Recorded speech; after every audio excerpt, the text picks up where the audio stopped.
Welcome to this afternoon's proceedings. I understand we have a new member of council for Headington Ward, Councillor Steph Garden. Can you please stand up so we can...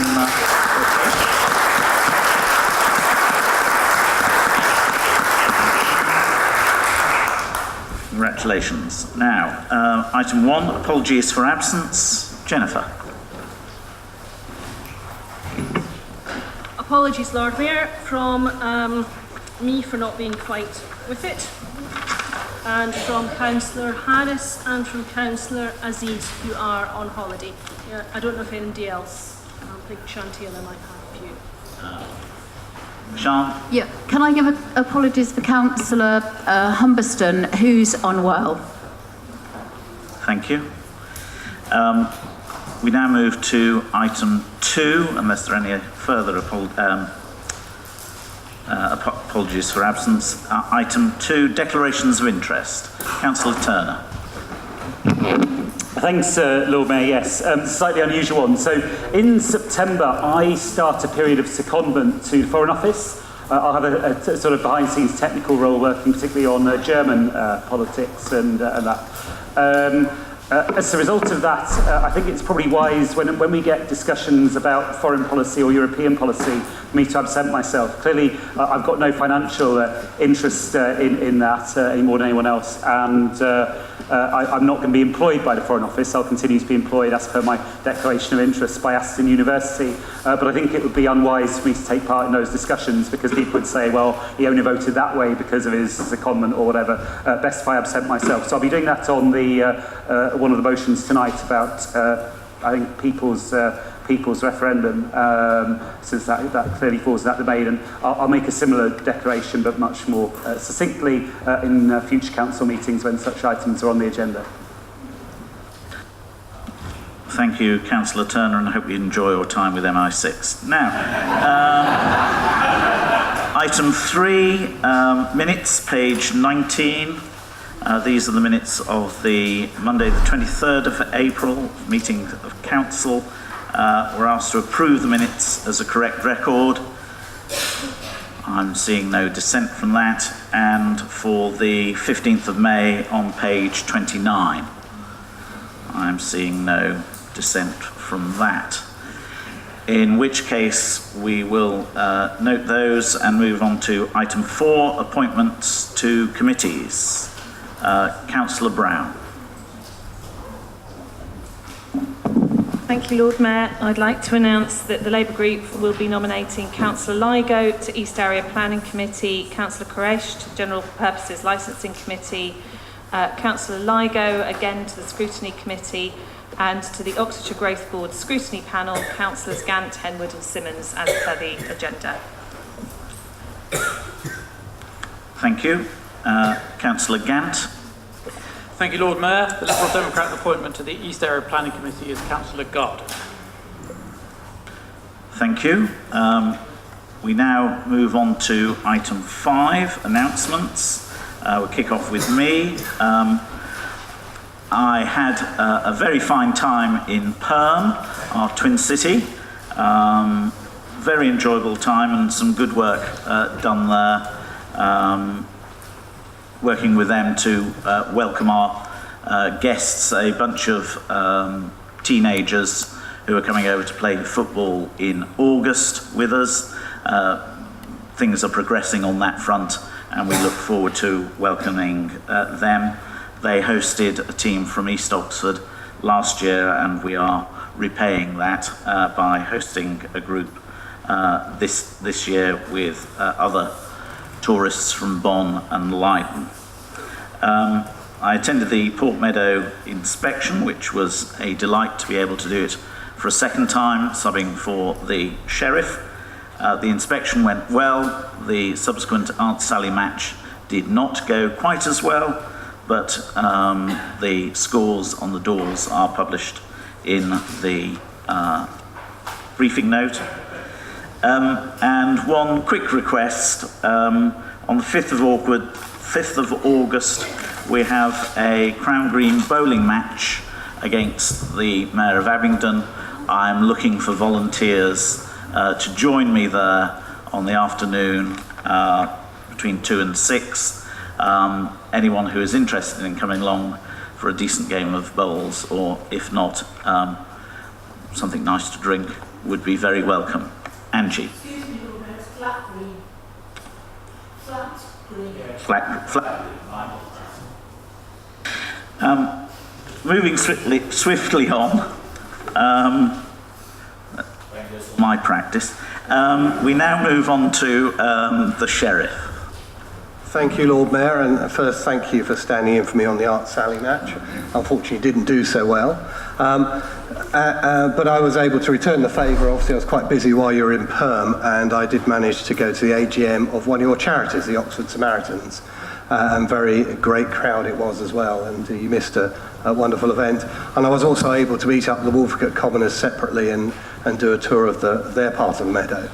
And overall I was at 10 events in the last quarter, which has been a good introduction to the role of Sheriff. Thank you very much. We now move on to the Leader of the Council, Councillor Brown. Thank you, Lord Mayor. I have the wrong mic. That's better. I have two announcements to make. The first one is a happy announcement, is about the maternity leave cover for Councillor Marie Tidball. So I'm delighted to be able to make this very happy announcement. As I suspect everyone here knows, Councillor Marie Tidball, board member for supporting local communities, is expecting a baby this summer. Marie and I have discussed this, and she's decided to be the first member of the council to take maternity leave from her role on the executive board, which she'll do from the end of July. And I want to take this opportunity to thank Marie very much for her hard work, wish her the very best coping with the heat this summer, and assure her that the hard work's barely started. We also look forward to meeting her new baby and to her return when she's ready to come back. To cover Marie's responsibilities while she's on leave, I'm really pleased that Councillor Christine Sim has agreed to join the City Council's Executive Board to cover Councillor Tidball's portfolio responsibilities during her leave of absence. As you all know, Chris has covered much of the portfolio previously and is ideally placed to cover Marie's work with a seamless handover. This will be the first time that a serving executive board member has taken maternity leave, at least in the modern era of the council. Can't comment on too much in the past, but I suspect probably the first time full stop. The council unanimously supported the change to our constitution to support inclusion among elected representatives. It was a proposal from our independent remuneration panel, which we unanimously adopted. I'm sure council will be equally unanimous in wishing Marie well on her leave, as well as welcoming Chris back onto the executive board. So that was my first announcement. My second announcement is another happy announcement about champions for the City Council. And I have appointed 4 champions. Councillor Shaista Aziz will be a champion for representation in the workforce, which is in order to make our workforce as representative as possible of the community of Oxford that we serve. Councillor Pat Kennedy will pick up the task of being the older people's champion, from picking up from the work that Councillor Jill Sanders did previously, representing the City Council and a number of bodies that work with older people, and focusing in particular on tackling isolation and loneliness. Councillor Mark Ligo will be a champion for sports in schools, working with schools to encourage healthy lifestyles through sports activities. And last but not least, this is in alphabetical order, Councillor Martin Rush will be our living wage champion, and he will be promoting uptake on the Oxford living wage and supporting employers who have signed up. So thank you for supporting them in the work that they do.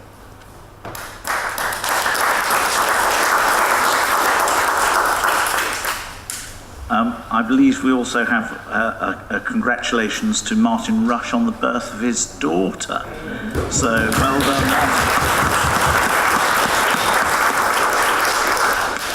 Sorry to wake you up. Now, item 6, public addresses and questions.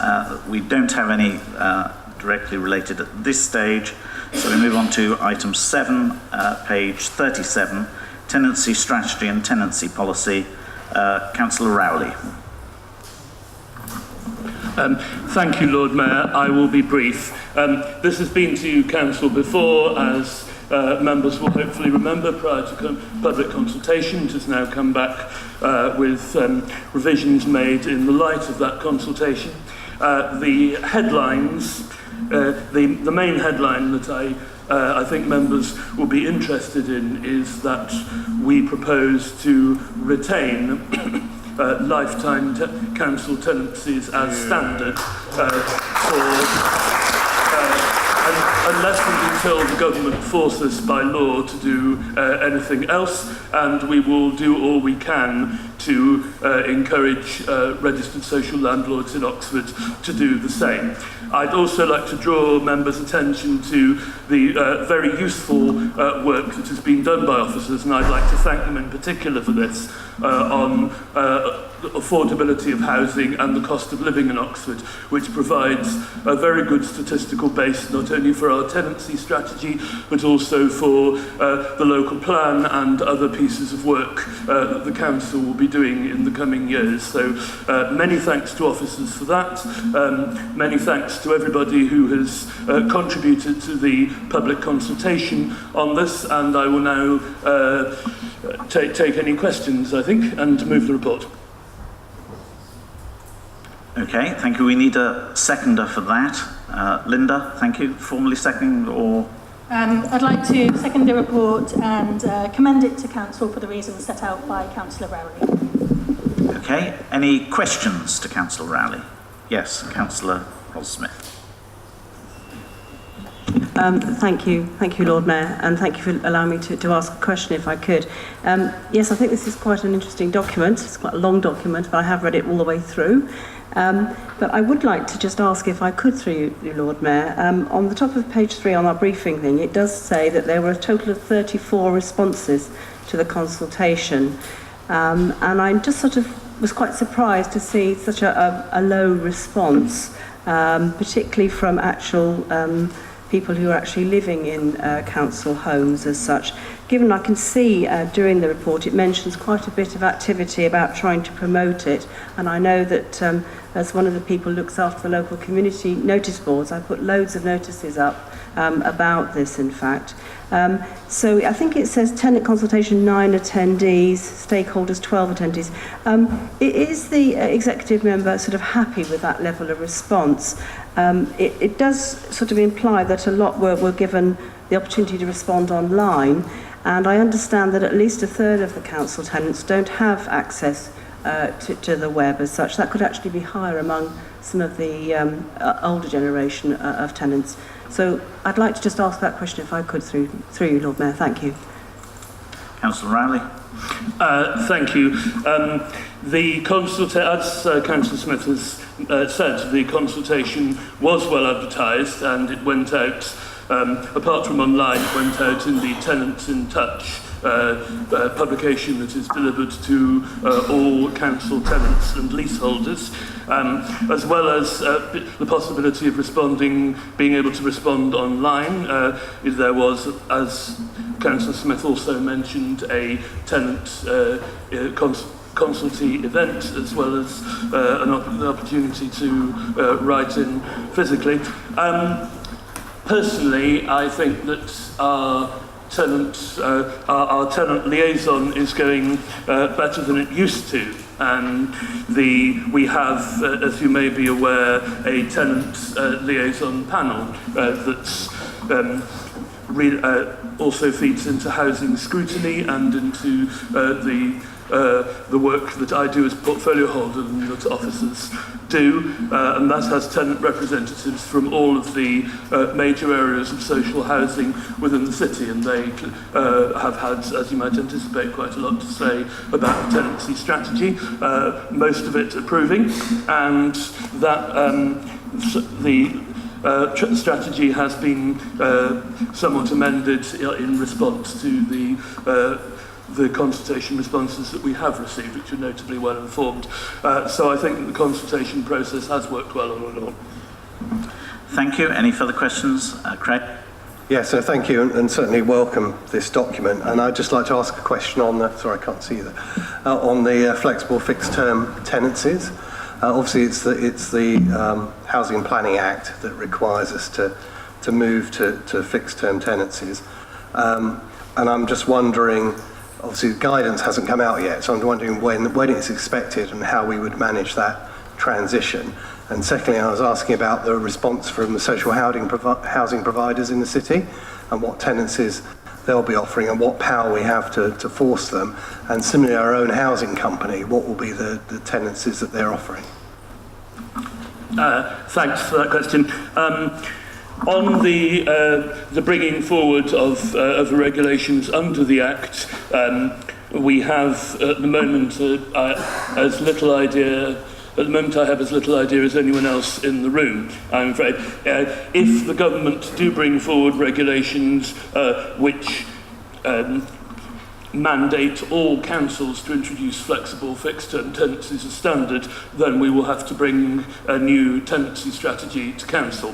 However, unless and until that happens, we are continuing with the lifetime tenancies that we believe make for strong communities and stable lives for people in our housing.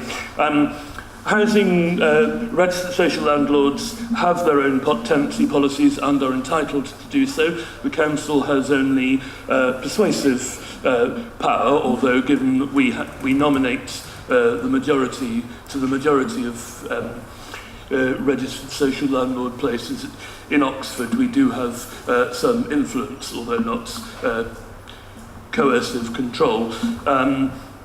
And the third question was? Our own housing company. Our own housing company, yes. Most of the majority of homes in the current business plan are to be let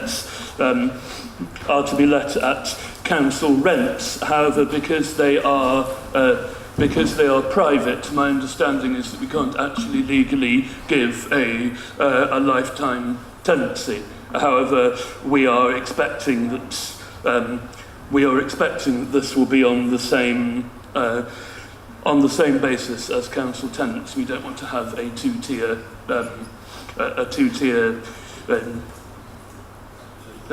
social housing portfolio within Oxford.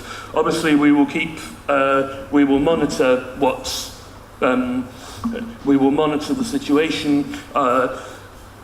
Our own view is and will remain that lifetime tenancies as standard are what we should be offering, and that in as far as the law allows, we will do so where we build social housing. Okay, any further questions? In which case, any comments? In which case, in the absence of comments, I think we can approve that. Am I seeing all those in favour? Please show. That appears unanimous. Thank you. We now move on to item 8, quarter 4 integrated report. Councillor Turner. Thanks very much, Lord Mayor. So just to remind people why this is here, the Executive Board receives regular monitoring of our budgets each quarter and also our performance, and we review that, and it's a very useful document. I can commend it to people, I think, not just reports, but also data underpinning it, particularly, for example, if you're on Scrutiny, particularly interested in, well worth a look. The reason this one comes to Council is because there are some spending propositions associated with it. So most of the reports are already being dealt with, but there are a few items we'd like to spend some money on. I would just pause there and reflect that we had a £500,000 underspend last year, primarily by sort of overachievement of income in a number of areas. And I think it's something Scrutiny in the past has reflected on, the fact that we are now quite reliant on external income as a council to fund our services. You might say, goodness, £500,000 extra.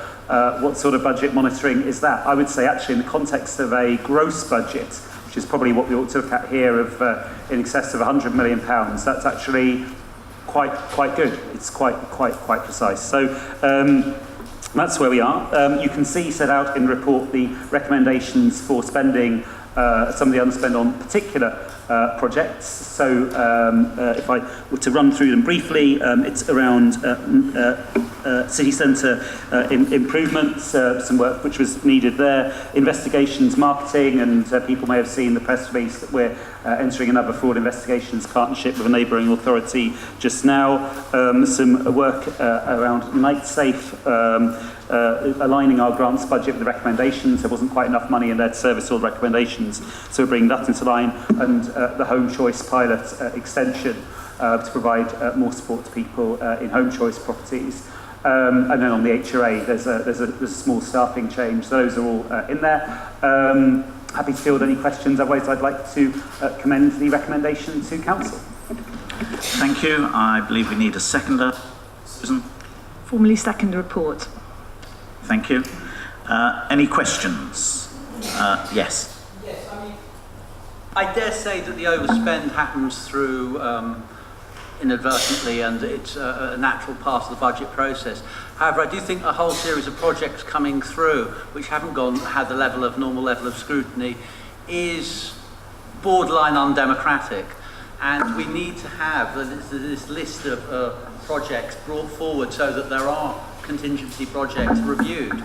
And it does worry me that we can suddenly have £500,000 shuffled around like this, and it's probably actually in your own interest to have it, because it gives rise to a thing that these projects are just suddenly coming out of nowhere and money's being moved around in a slightly unaccountable way. So, thank you. Councillor Turner. Thanks. Yeah, Lord Mayor, the Councillor referred to an overspend. I think he meant an underspend. And I talked about an overachievement of income. I mean, there's a couple of points here. I mean, one is on the process. Clearly, in forecasting income, in any given year, you don't know what's going to happen. So, for example, car parking, you don't know how many people are going to park their vehicles in our car parks. Engineering services bring in a lot of contract work. You don't know where the projects are going, what projects are going to come in. The trading activities that we do, maybe the fraud investigation service, you don't know exactly how that's going to pan out. So I think anyone reasonable would say, given the volume of income that we have going on, coming into our organisation, we're pretty well within the margin of error here. And indeed, you might even say, actually, this is quite close. You know, there have been years when we've come where we've achieved rather more compared to our expectations. We ramped up our expectations, particularly on direct services, and so now we really are quite close. So on that area, I don't think I would accept the criticism at all.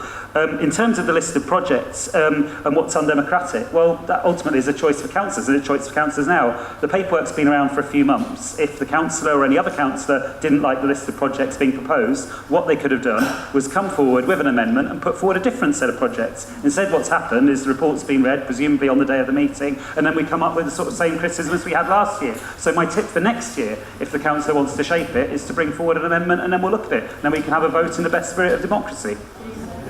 Councillor Simmons. I was just going to make the point that these papers have gone through finance scrutiny, finance panel, and we do, James and I and others do ask questions about how the projects. And the point, actually, I'm just going to raise a point I did raise at finance when this came to finance, is the way that the surpluses or underspend is stated is slightly misleading in the sense that it's stated after carry forwards are allowed for.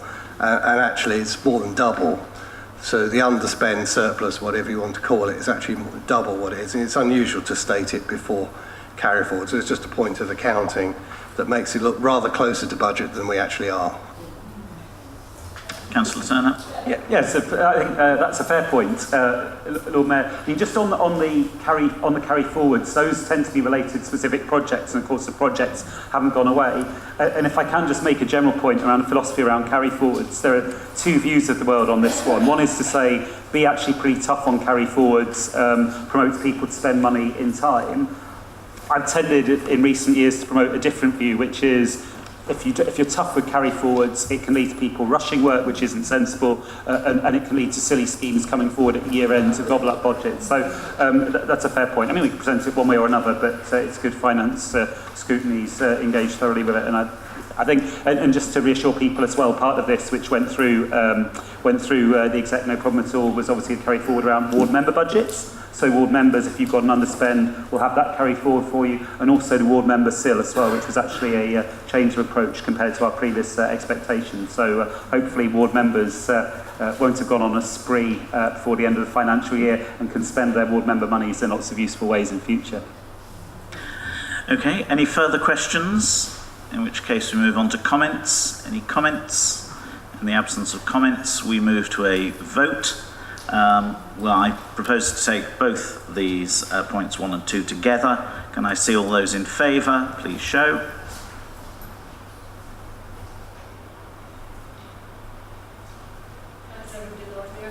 Thank you. We now move on to item 9, scheme of delegation and amendment of proper officer designations. Councillor Brown. Thank you, Lord Mayor. I move the report, and in so moving, I would like to make an alteration to the report. So on page 166 of your agenda, where it says Highways Act 1980, and it says Highways Client Manager, to delete the word Highways so that it simply reads Client Manager. And thank you to Councillor Simmons for drawing the error to our attention. We need a seconder. Councillor Turner, thank you. Any questions?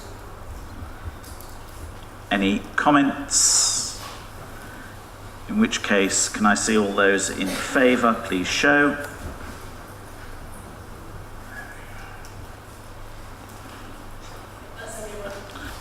Thank you. We now move on to item 10, page 167. City Executive Board minutes, 13th of June. Questions? Andrew. Thank you very much, Lord Mayor. This is a question in relation to the item on Fusion Leisure, which is item 24 on that. Considerable interest was taken in this at Scrutiny and elsewhere, and I wanted to ask the board member if she can reassure council that Fusion are supplying the council with the necessary information in as timely and complete a fashion as she would want, including the audited accounts. Thank you, Councillor Gant. I agree that timely sharing of information is really key to a successful partnership with Fusion. It's something that I'll be working on to make sure that not just the Scrutiny Committee but all councillors that want to see information about their performance in our leisure centres, that they're able to get that access to that information and get it promptly. Thank you. Angie. Please, could we have a progress report on the disability study that's been done? Thank you.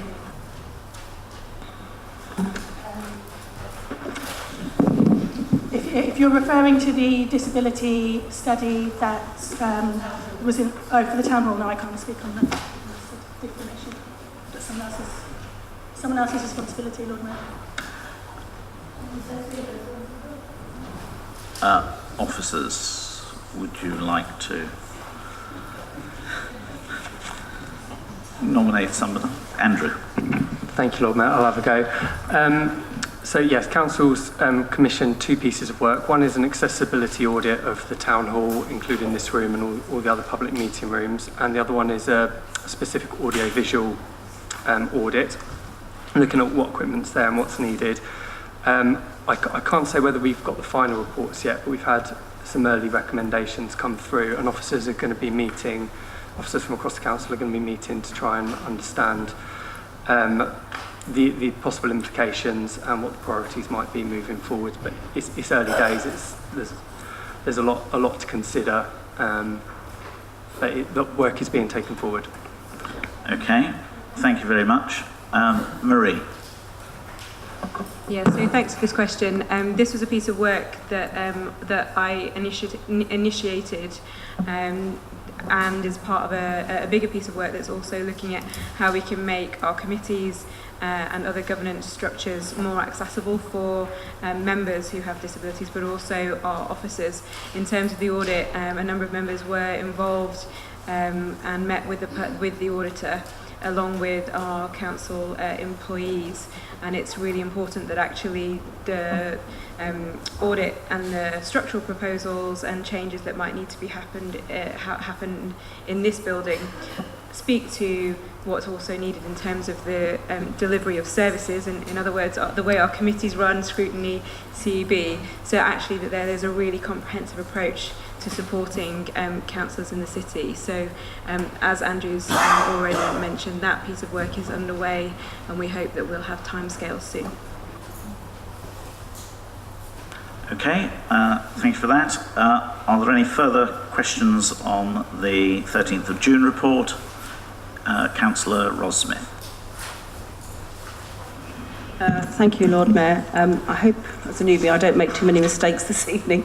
I'm sure you'll tell me if I have. But I wanted to ask a question about, I think it's paragraph 32 on page 173, appointment to outside bodies for the coming year. If you turn over the page there, it mentions the Headington Parish Charity, and following the resignation of Councillor Wilkinson, it's agreed to replacement should be not sought until after the forthcoming by-election. That's happened now, and I just wondered if the Executive Board would be looking at this again and doing something at their next meeting, or would they be allowed to nominate somebody this evening? I think that may be for Councillor Tidball. Or Councillor Brown, sorry. In all honesty, I don't know the answer to your question, Ros. I don't know whether we would be able to appoint this evening. Is there a... Jennifer, would we be able to do that? Yes, moment. Because I'm more than happy to if we can, if you wish to make a nomination. Jennifer. It's an appointment to outside bodies is a function of the Executive Board, and I believe, but please do not hold me to it, that my colleague is writing a report for the next Executive Board. I was aware that she was planning to do that. I was just thinking that if we could sort of proceed a bit more quickly, then we'd be happy to do so. But so sorry, Ros, I think the answer to your question is no, we can't, but we will produce a report to the next CB, and obviously we await a nomination. Okay, thank you. Any further questions? Is that supplementary? Yes, sorry, Chairman. Yeah, just to say thank you for that response, and I look forward to seeing the appointment for the new body for the Risinghurst Community Association too. Thank you. Okay. Further questions on 13th of June? If there isn't, we will note that report. We'll move on to page 177, 22nd of May. Any questions? Craig? Yes, it's to do with page 180, the review of discretionary housing payment policy. It's a matter I raised in the briefing meeting. The minutes look very Big Brotherish. They talk about correcting the record of scrutiny committee minutes, and so I think, one, that's unconstitutional, but I think maybe it should be written in a bit more softer tone to rather than suggest that the minutes of scrutiny, another committee, were going to be changed by CEB. Councillor Brown? Yes, as the person who signed off the minutes, I feel suitably admonished by Craig on this. And in fairness, I think they perhaps don't quite reflect the discussion that we had, which was to emphasise, and I believe this was passed back to scrutiny, the fact that we wanted to draw to their attention that the nature of the discussion had been ill-informed, but we weren't seeking to change the record of a discussion that had taken place.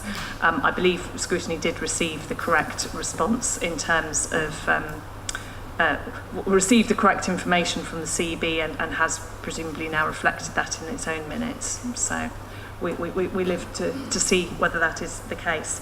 But I can have a look at the wording of that and see if we can come up with a slightly better reflection of reality. Thank you, Big Sister. Andrew? Just to confirm, Lord Mayor, that the Scrutiny Committee did indeed look at the remarks that were sent back by CB. I think it was we're slightly dancing on the head of a pin here. I think we all knew what we meant. We just didn't express ourselves very clearly. But I believe that yes, well, the committee was content with the wording which will appear in the next set of minutes.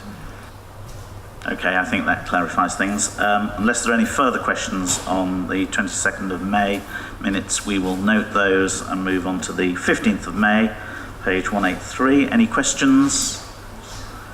And if there are no questions on that, we will note that and move on to the 11th of July. Any questions on those minutes? In which case, we will also note those. We now move on to item 11. We are heading for a hopefully 6:30 break. So we now move on to the questions on notice from members of council. First question is, please, right, get the right page.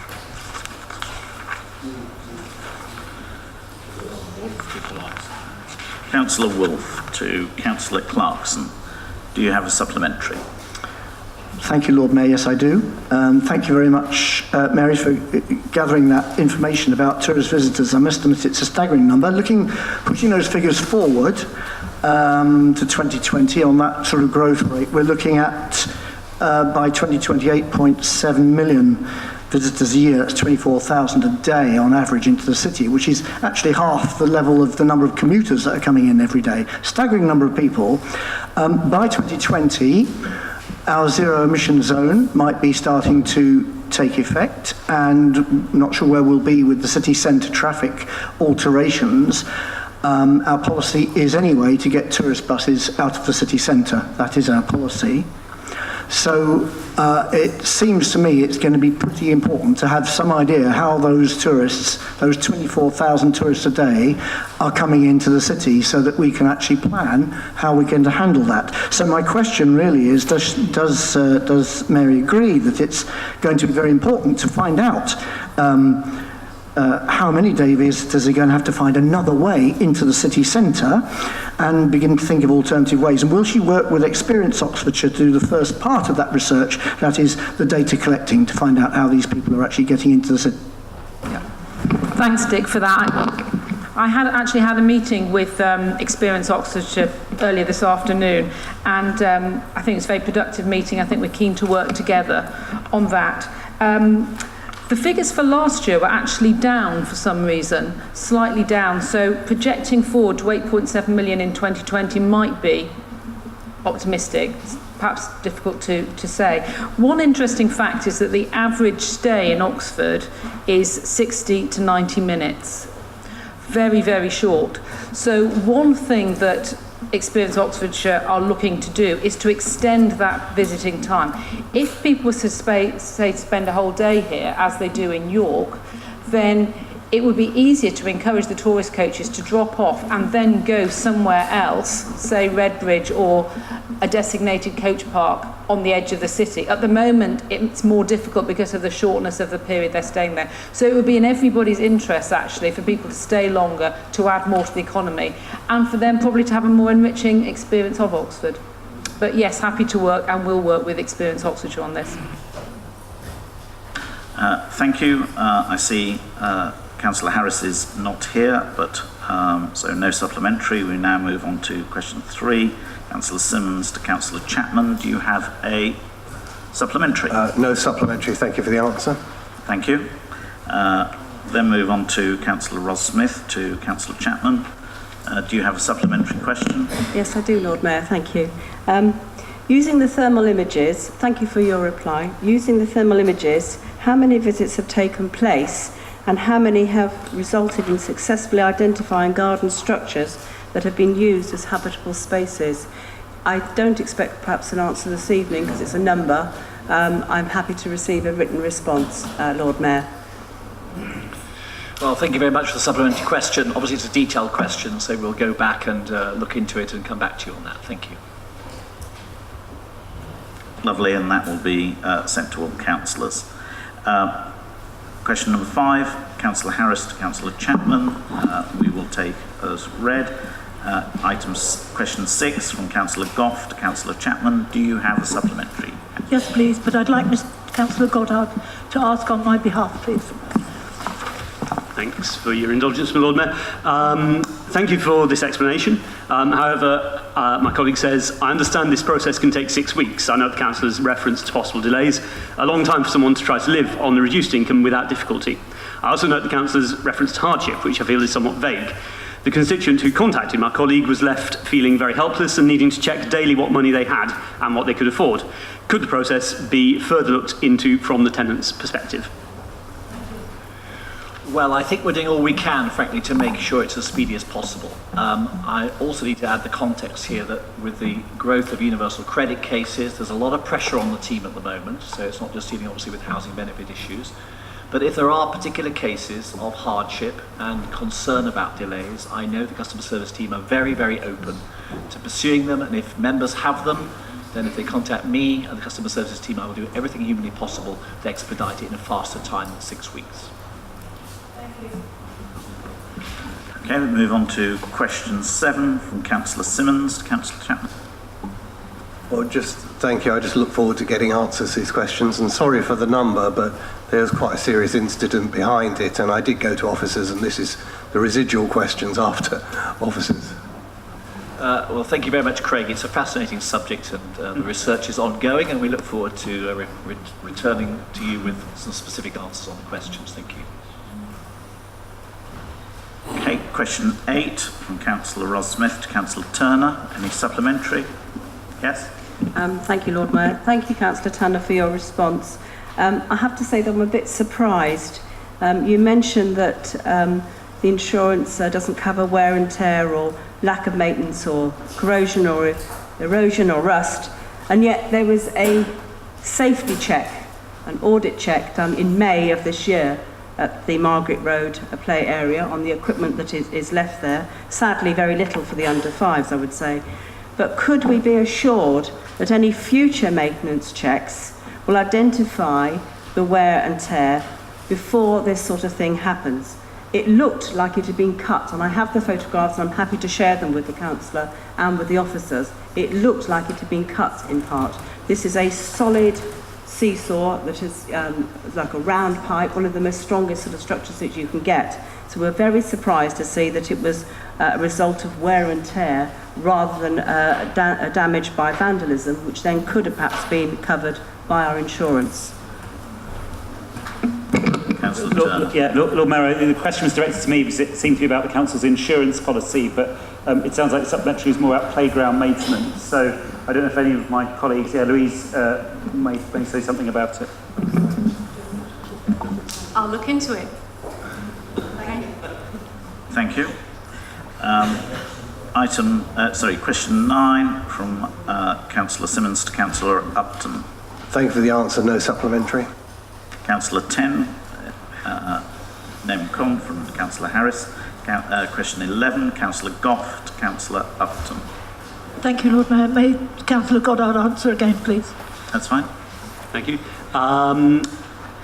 My colleague says I can highlight a specific location, probably an example of others, at Jordan Hill pedestrian entrance and bus stop and shared cycling pedestrian track. Would Councillor Upton and or officers like to arrange a visit? I'd be delighted to have a visit there. I'll email you and we can meet there and have a look at it. Okay. Question 12 from Councillor Goddard to Councillor Upton. Yeah, if I may, my Lord Mayor. It's simply to ask whether the council can confirm whether the 2 quotes that she refers to would require extra funding beyond that which is already allocated. I'm afraid they both would. They both are more than the 50k that is allocated. So we're looking at to see whether we can find anything else within the council coffers, but we will need to have a conversation with the ward councillors and some of town stars as well. Okay, question 13 from Councillor Landell Mills to Councillor Upton. Thank you. Question 14 from Councillor Wolfe to Councillor Rowley. Yes, Lord Mayor, thank you. And thank you very much for the reply. It's actually very encouraging to know that we are able to do some inspection, at least on the properties that are being built for us. It's a bit of an unfair question. I don't expect you to know this offhand. It's about how the inspections actually happen. It's surprising how easily properties pass inspections when the builders know that the inspector's coming, and are often seen running away with cans of expanding foam filler as the inspector arrives. Are the inspections that we're carrying out, do you know, are they a sample, or is it an every property inspection, and are they unannounced? I think if councils will be interested in a... Can you switch on, Mike? Sorry? Sorry.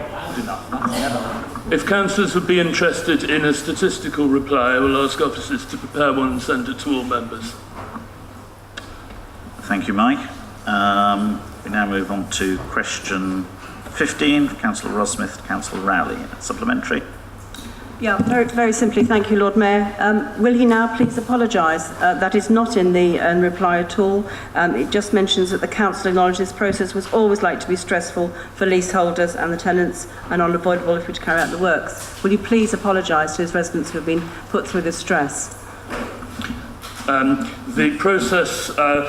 I'm afraid these processes are long-winded and stressful, more so than any of us would like. It would have been a great deal more so had the council not applied itself to the tribunal for a determination and had expected leaseholders to make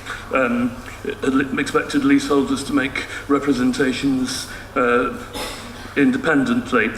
The council has a fiduciary duty to its tenants, who, let us remember, pay through their rents for the maintenance of its properties, and it would not have been fair to them for the council not to have attempted to maximise the amount recoverable from the tower block refurbishments.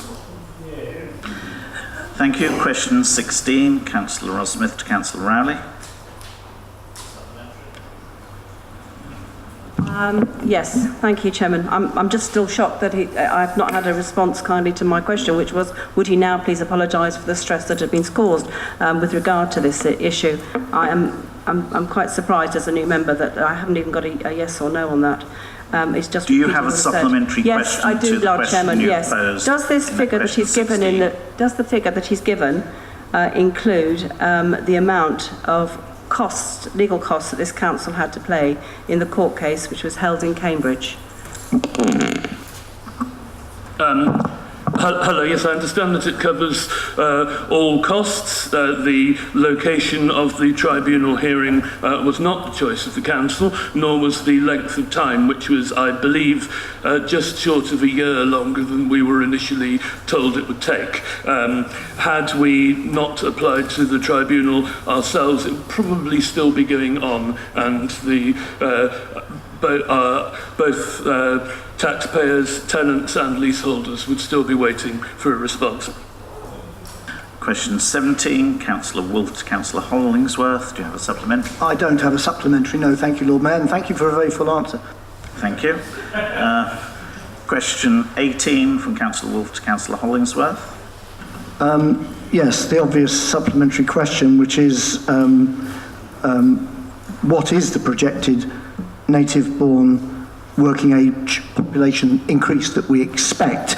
I don't expect an answer, to be honest, in the council chamber, but I'm hoping that figure, so we actually know what the increase in the native-born workforce might actually be, will appear at least in the background papers to the local plan proposed. So perhaps Councillor Hollingsworth could just assure us that we will be given that information.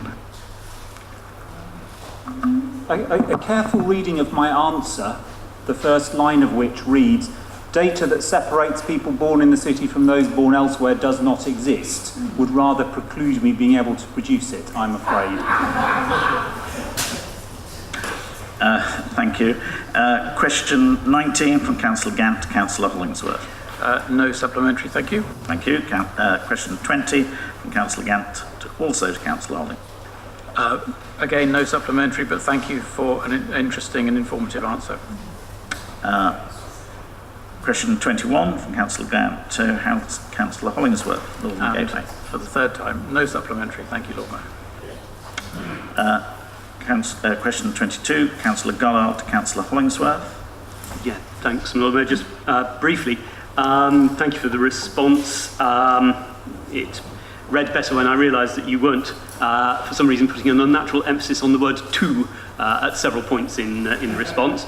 And it's reassuring to know that no extra information was shared in the meeting over and above that, which is already in the public domain. It's not as such a question. My understanding is that Thomas White Oxford actually asked a council officer to issue the invitations as opposed to issuing them themselves. I suppose to make this question, does that seem like a usual procedure? It's not. We don't often get briefings from developers. The only previous one that I can remember is from the Westgate, and yes, they will normally contact a council officer to ensure that they've got the email addresses right. Okay, question 23, no supplementary because Councillor Harris isn't here. Question 24, Councillor Wolfe to Councillor Tidball. Yes, Lord Mayor, thank you very much for agreeing to review the minimum income floor. That's great. Can Councillor tell us whether that will be going through scrutiny? Thank you for agreeing to review that minimum income floor. Will the review be going through scrutiny committee, do you know? Well, we already determined this, and it was already in our forward plan. Yes, this was happening kind of well before the question. On scrutiny, I'm not sure. I'm hoping that our officers, possibly Andrew, could answer that question. Andrew. Sorry, I hadn't been cited on this before today. If it's a report that's going to the City Executive Board, then of course the Scrutiny Committee could choose to look at that. I'm not sure whether that's the case or not, to be honest. Okay, it may be that we can give a written response to this in due course. I think that might be the best way forward. Okay. Question 25 from Councillor Simmons to Councillor Linda Smith. Thank you for the answer. Obviously, as you're aware, pool covers are very important, not in this weather particularly, but for retaining heat and have a big impact on. In fact, it's our biggest source of carbon emissions are pools. So I'm just wondering if you have any update on the date when they will be installed, replacements installed. I don't, but when I receive the good news, I will share it with you, Councillor Simmons. Okay. Question 26 from Councillor Simmons to Councillor Smith. No supplementary. Thank you. Question 27, Councillor Landon Mills to Councillor Linda Smith. No. Right. 28, Councillor Gant to Linda Smith. Thank you for the response, which is of great interest, and no supplementary. Thank you. 29 from Councillor Rosmith to Councillor Linda Smith. Supplementary. 30 from Councillor Gant to Councillor Smith. No. Thank you, Lord Mayor. 31 from Councillor Goddard to Councillor Brown. No supplementary. Good. From Councillor Goddard to Councillor Brown. Supplementary. Same again. No. 33 from Councillor Gant to Councillor Brown. No supplementary there, thank you. Lovely. And from Councillor Gant to Councillor Brown. Again. Yes. Number 34. Number 34. Yeah. No, I have to actually give the response. if you may notice from your briefing note that there isn't a response, so I'm giving it verbally, but it will be circulated afterwards. So I think this question refers to matters since annual council a couple of months ago. Since then, I've asked Councillor Turner to have primarily an internal focus, and in particular in the areas of the council budget and the medium-term financial strategy, as well as in the reconfiguration of our property portfolio. Some of these discussions have been with other bodies, for example, engagement and meetings with health stakeholders about sharing of assets, also the engagement with the Community Association about an ongoing asset issue with the Council on a similar basis with the Arts Council. Ed's also been playing a hands-on role in helping us move forward with our proposed link with Wrocław in Poland.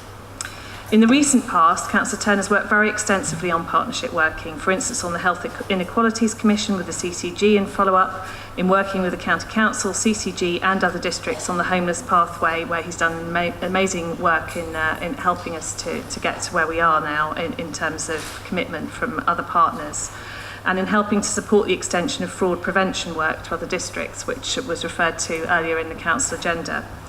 He's also worked very extensively within the Local Government Association in the development of its housing policies, and I'd note that the long-standing concern with the HRA borrowing cap, for example, was reflected in the LGA's lobbying and is now seeing some progress with government.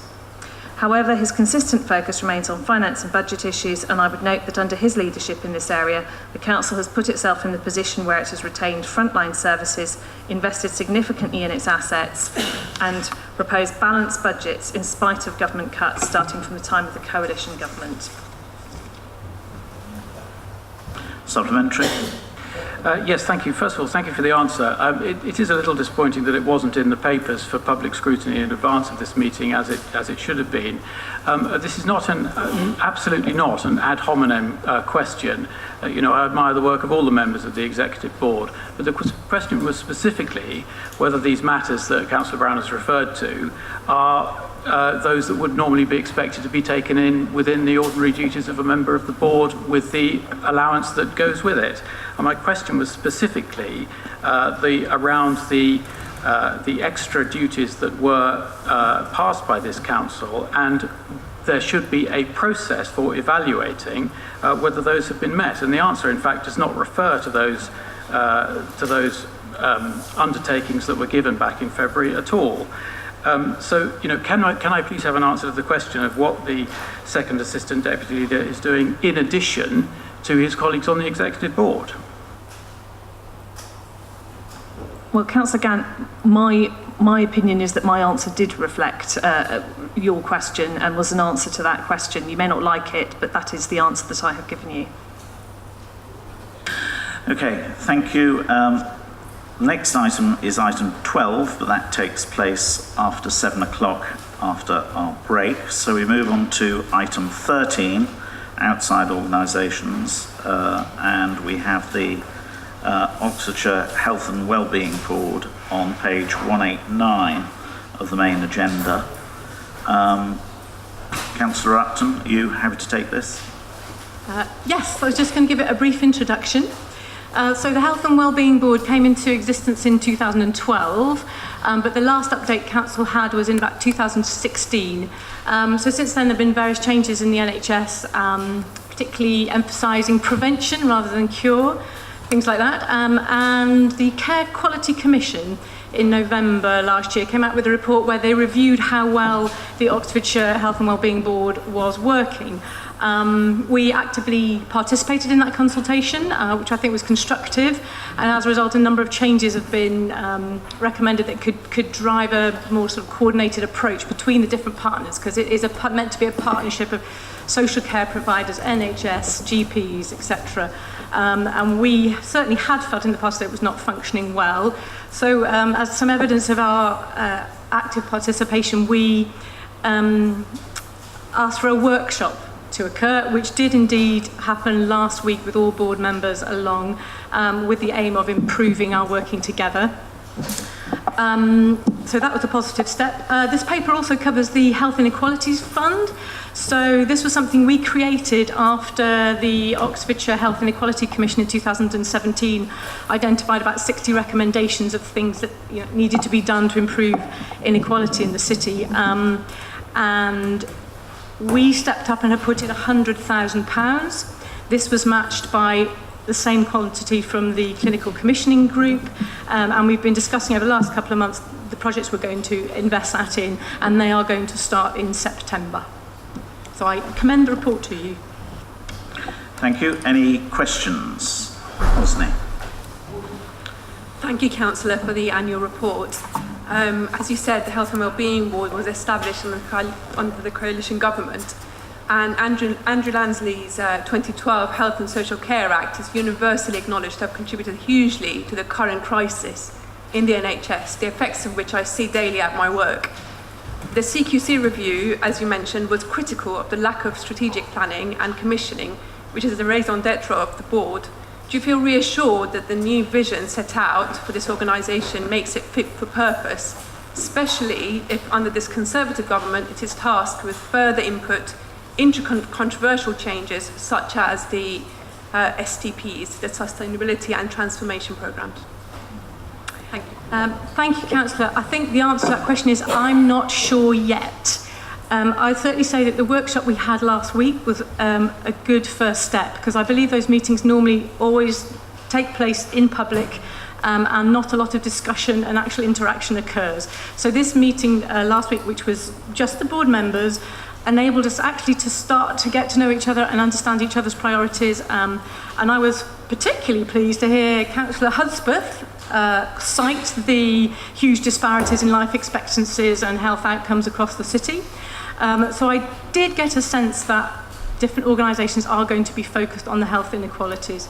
And I believe this will be the start of them working together better, but I would really welcome a conversation with you and other health professionals that I know we have a pool of amongst councillors on how best to force that to happen. Thank you. Okay, any further questions? Sean? Thank you. And thank you to Councillor Jafari Melbini for raising the points. We share being councillors for Northfield Brook, which is one of the, if not the most unequal ward, for want of a better description, in the city. And I'm very pleased to hear about the workshop that happened last week. One of the things which I would really ask to happen is that the work that comes out of that is very carefully monitored in terms of what difference it's actually making. I think addressing health inequalities is inordinately difficult, but I think that we really do have a duty to the people that we represent to make sure that any initiatives that are put in place actually are reaching the people who they need to reach and that they are making a difference. Louise, is there anything you want to? Thank you very much, and I'd agree with that, and there was definite agreement last week that we needed to have targets, so some actual numbers on things that we can then measure ourselves against. Yeah. Okay, any further questions on that? In which case, I think we note that report. We now move on to item 14, page 221, Scrutiny Committee Annual Report. Andrew. Thank you very much, Lord Mayor. I won't add hugely to the report that's in front of you, except to say that it was another extremely busy and productive year in which the committee covered a lot of important matters, and I'd just like to repeat my thanks to everybody who's taken part in it, particularly to those members of the committee who served during that year but don't anymore, and indeed to welcome those who've joined it for the current year. I'd also perhaps just like to draw out the importance of the Scrutiny Committee's various standing panels and review groups, which have the opportunity to go into a piece of work in a great deal of detail during the course of the year. An excellent example of that was the living wage review led by former councillor Mark Gladbrook. I have to say that because he's glaring at me from the public gallery. But it was, in the best tradition of scrutiny reports. I think that the companies panel is playing a particularly important role as that new element of the council's work rolls out. The Fusion Lifestyle quarterly data is one that occupies a good deal of our time and no doubt will continue to do so. A new initiative for Scrutiny generally across the county is the establishment of the Growth Board Scrutiny Committee, which is moving forward in an interesting and not always straight line. But there is a meeting at the end of this month which will help to establish what that committee is going to look like and do. We have established 2 review groups this year, the No Local Connection Review, which has already begun its work, and Tourism Management, which will cover some of the issues which have been mentioned in this meeting so far, which will meet towards the end of this year. Those points were all, of course, written for me by our excellent officer, Stefan. What he didn't say is the excellent professional, dedicated support that we continue to get from our officers. During that year, we had a change of officers and indeed an interregnum, but there was certainly no diminution in the standard of and the quality of support that we get. Thank you. Any questions? Craig. Thank you, Andrew, for very ably chairing Scrutiny for another year. I'd just like to sort of, a bit of a loaded question. Do you think Scrutiny has sufficient resources? And I'm thinking in particular about the number of ideas raised by members for discussion of Scrutiny and how those have to be cut down brutally just to 3 in this case. Well, I suppose anybody asked that question would always say that they could do with more resources. Let's just say I don't think our meetings should go on any longer. I mean, I think what I would say is I would encourage members to use the scrutiny function, and if we find that scrutiny is, taking on more and more work that members wanted to do, then the resource will have to increase to match it. But I would just say again that it's the quality of the support that we get is exemplary. Okay, Councillor Turner. It's a brief comment, Lord Mayor, not a question. Is that all right? Unless there are any further questions, you're fine. That's nice, yeah. Thanks. Just to say, I mean, I think, thanks to Andrew for this, and I just want to say, really, I think particularly with reference to Finance Panel, which is what I'm closest to, but I've also seen certainly work on living wage, I think this is a really, really useful thing, an area of activity, and certainly from a sort of exec member point of view, it's really appreciated, actually.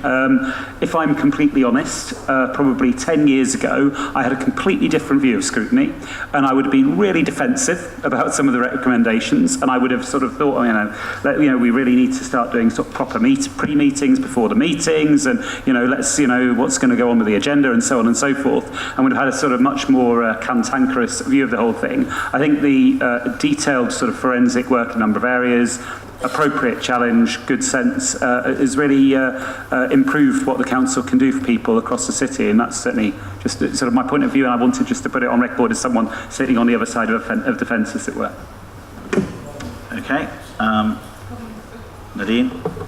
Just a comment. I chair the panel review on homelessness, and I do indeed find that Stephen Robinson is very professional. Thank you. Unless there are any further comments, I think that is a report for noting, which we can so do.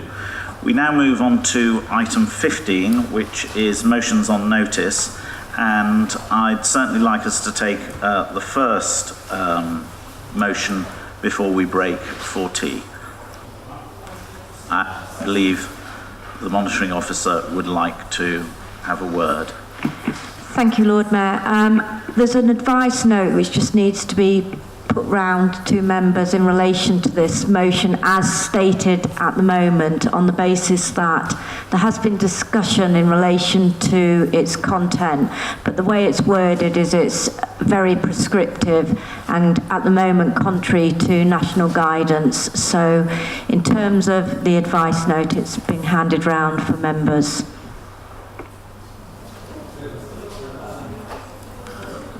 Okay. Lord Mayor, having had notice of the advice note about 5 minutes before the meeting started, I have attempted to draft a form of words which makes it legally compliant. I'm waiting for the monitoring officer to read my email and tell me if it's okay. Now I've tweaked my tweaking, as it were. I would hope, if it is acceptable, that we'll be allowed to move that as an amendment, so that I would hope everyone in the room can support the revised motion.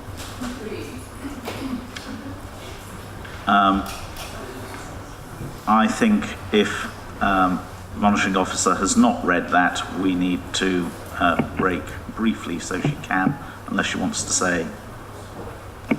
I think, Lord Mayor, I've had an opportunity to look at it, and in terms of the wording, the latest wording that I've seen, and I just need to check that I have considered the latest version, that I think it deals with the issues that have been concerned in relation to it.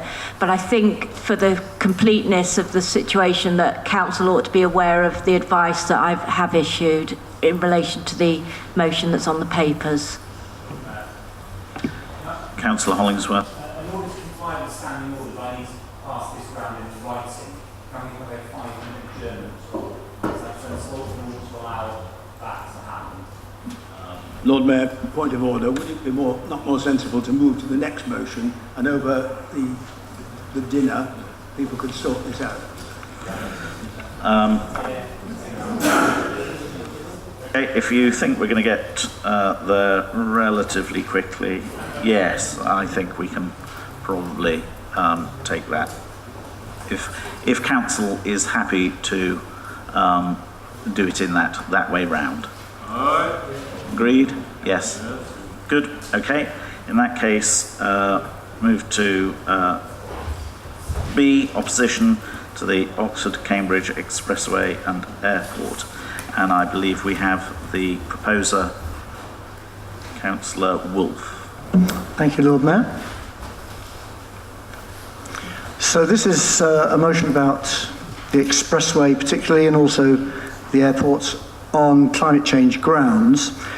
Obviously, the context in which these things are being discussed is the overarching context of the whole Oxford-Cambridge arc, and the central government's plans, and indeed local plans for expanding the economy and making this the beating heart of England's economy, or whatever the phrase is.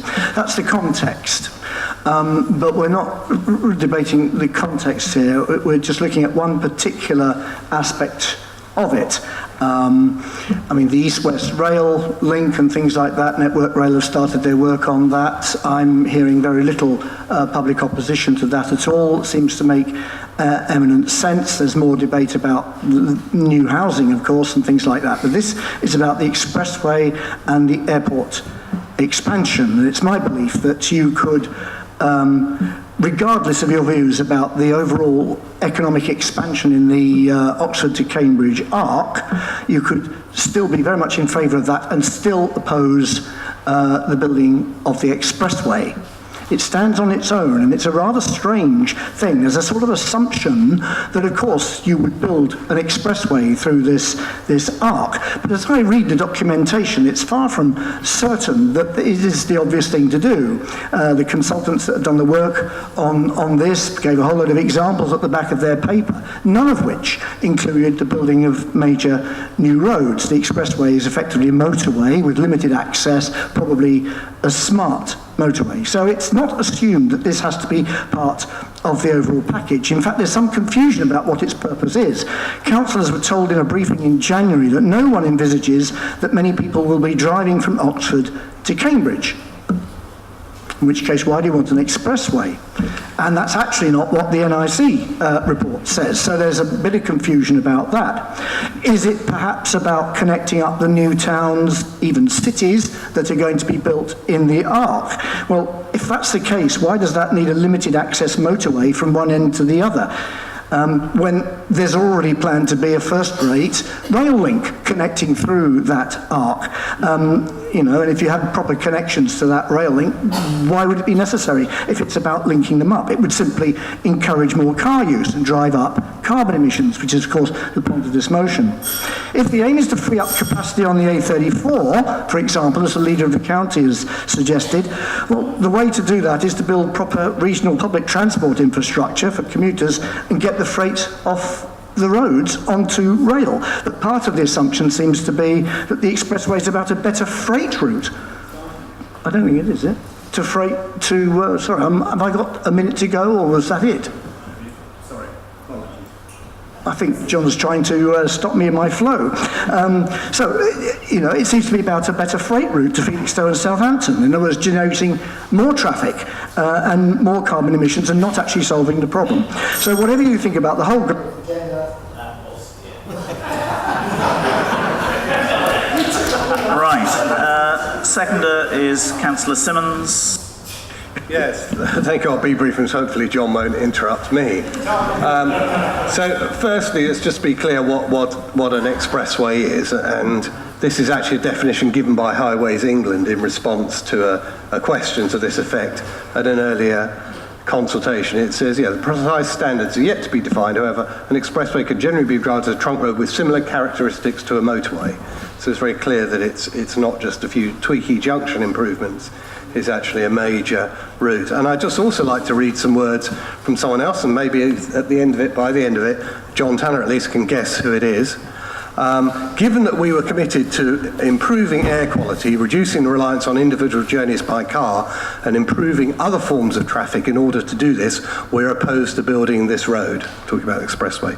This was backed up by the fact that the east-west rail route would give the same connectivity and opportunities for new affordable housing without the environmental impact. So that's words from Liz Brighouse.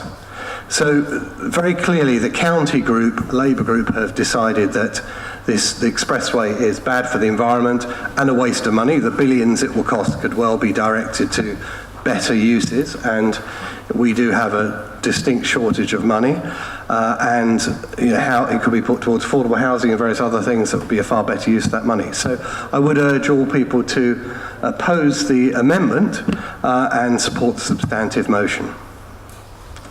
Thank you. We have the proposer, Councillor Brown. Thank you, Lord Mayor.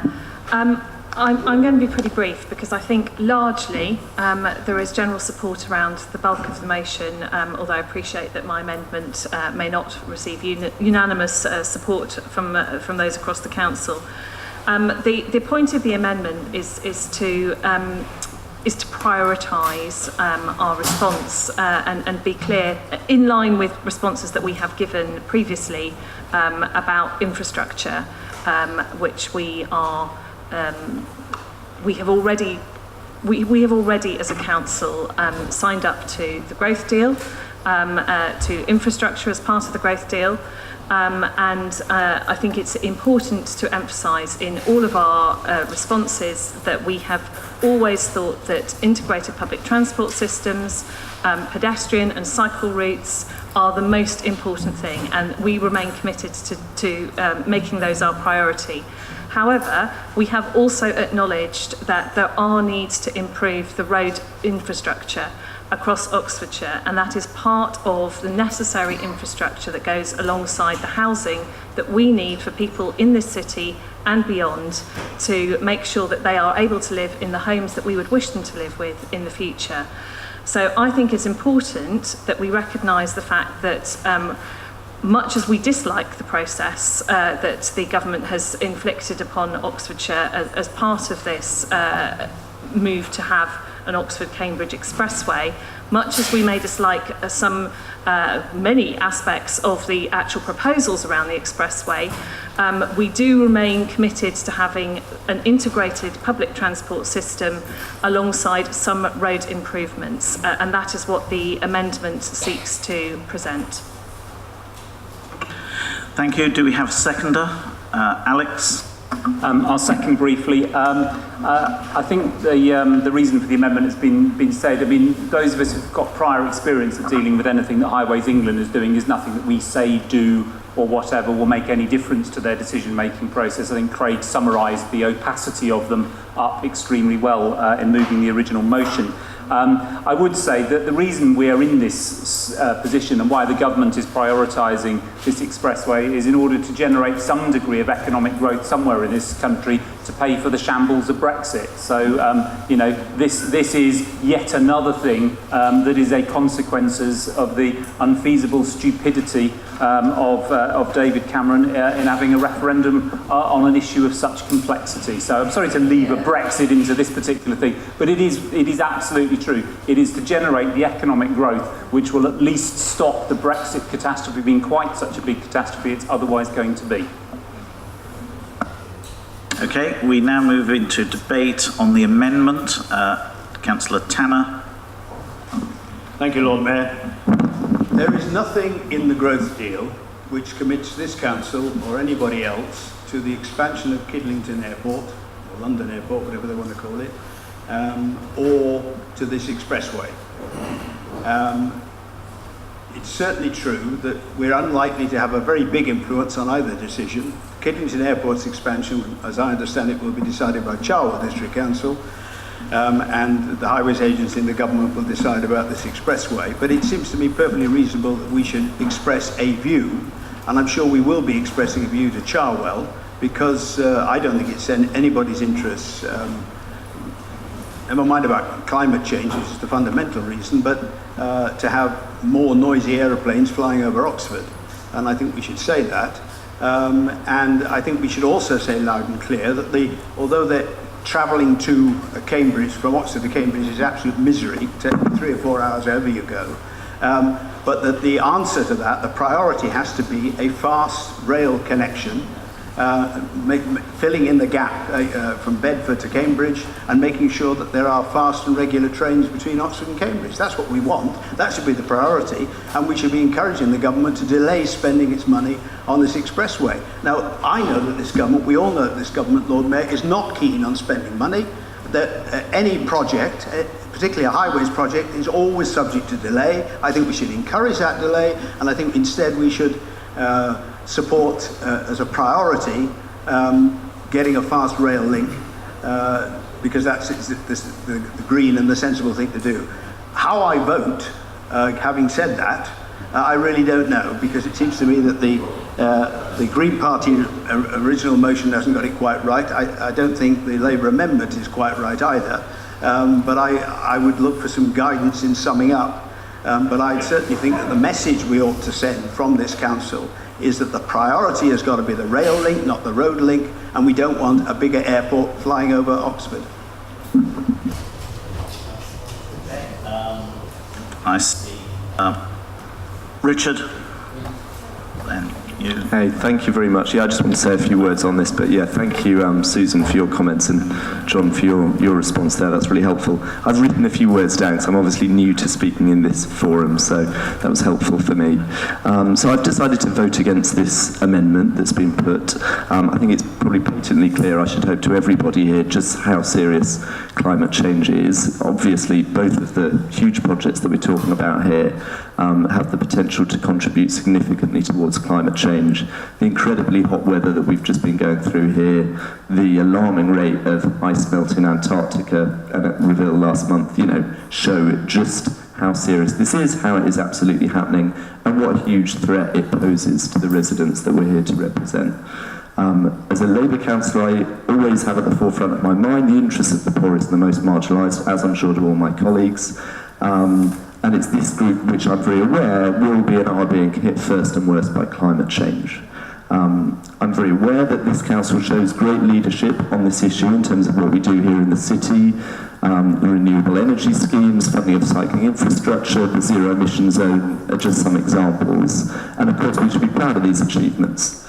Sorry, am I speaking too close to the microphone? You are. I apologise for that. Is that better? Okay. Thank you very much. Okay, sorry about that. So yeah, of course, we should be very proud of those things, but I guess the key thing I want to say is that, our commitment to doing all that we can in terms of combating climate change should not stop at our city's boundary. An expansion of short-haul flights from Oxford Airport and a new expressway linking Oxford and Cambridge risk making the high-speed rail network that we need for a sustainable and connected future less likely. Standing by as these developments happen around us puts our residents in danger of the consequences of rising emissions. Of course, I agree with the excellent principles outlined in this amendment, but for me, it falls short of taking a clear enough stance when I believe this is what's needed. So thank you. Thank you. Sarge? Thank you, Lord Mayor. I was just going to say what John Tanner has said. I mean, where should we focus and what is important for our city and economy and the people move around the rail link. But I was just Googling while this debate was going on. If I went on a website called businessgreen.com, where somebody has written in last November a article where obviously, yes, we're talking about the airport at the Kidlington expansion. And I think we, as a council, also have a responsibility. We can do search around and see, I mean, where we are concerned, how to have a good environment and where we want to live and our children and grandchildren to live and breathe to clean air. I think all this article just refers how these all big giants aeroplane companies are working towards hybrid and low emission aeroplanes in the future.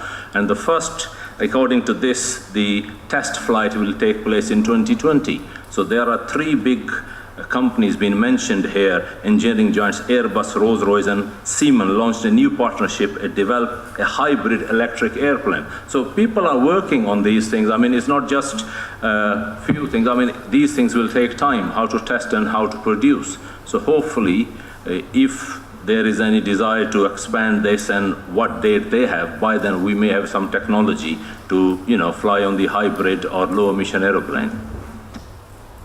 Andrew? Thanks, Lord Mayor. I support the motion and I oppose the amendment for the reasons that were given so eloquently by John.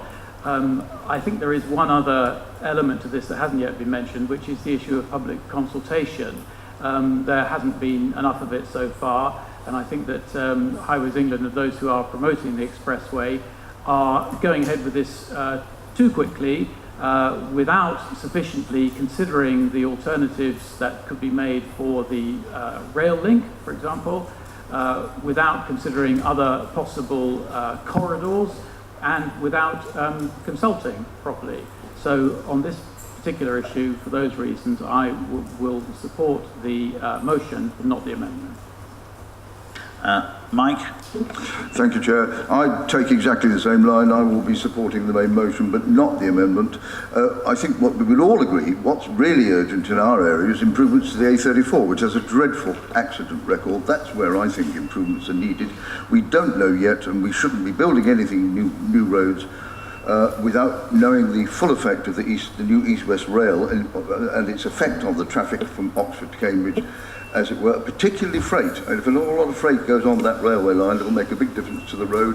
The A43 beyond the A34, going around Northampton and on to Cambridge and so on, is a slow road, but it's not a bad road, and most of it is dual carriageway. The principle and the detail of the alternative routes for the expressway were imposed on the public. We were not democratically consulted in any way. Final point, I think Susan's problem is that in a document called The Vision for Oxford that was published a few months ago, the administration publicly went for the expressway, and that's why I presume the amendment has been proposed. I shall be personally opposing the amendment. Thank you. Councillor Ross-Smith. Thank you, Chairman. Thank you, Lord Mayor. Yes, I will be supporting this Green motion. The corridors that have been shown on the documents include going over a large sway of Opmore and Greenbelt land towards Milton Keynes and so forth. Is that something that Oxford residents should be concerned about? Yes, it is. It is part of our green area to go out to and to enjoy. And I think it's important that this council actually states its commitment to oppose these corridors for the Oxford to Cambridge footway, the expressway. It has not been made at all clear to me what the benefits will be. They've mentioned housing, but indeed if we improve the rail links across and possibly even tram links from that main railway line off, you could in fact actually have some green new towns or villages instead that would have a more sustainable way of transport, rather than introducing more large roads, giving us more, even worse air pollution. Let's keep the green lungs of Oxford open, with the ability to go out to use the lovely area of Opmore and beyond. Please support the motion. Councillor Turner. Thanks, Lord Mayor. I wanted to say 4 things actually on Susan's amendment, which I support. One is, I think I can help John a little bit in terms of this, because he was wondering about how to reflect his views, and I think it's fair to say a lot of scepticism about this. But if you look at the amendment, it does say very clearly about our view being that the public transport and the cycling boarding needs to be a priority, and that is absolutely at the heart of Susan's amendment. So if your concern is about what the council's priority should be, then I think you should have no problem supporting the amendment.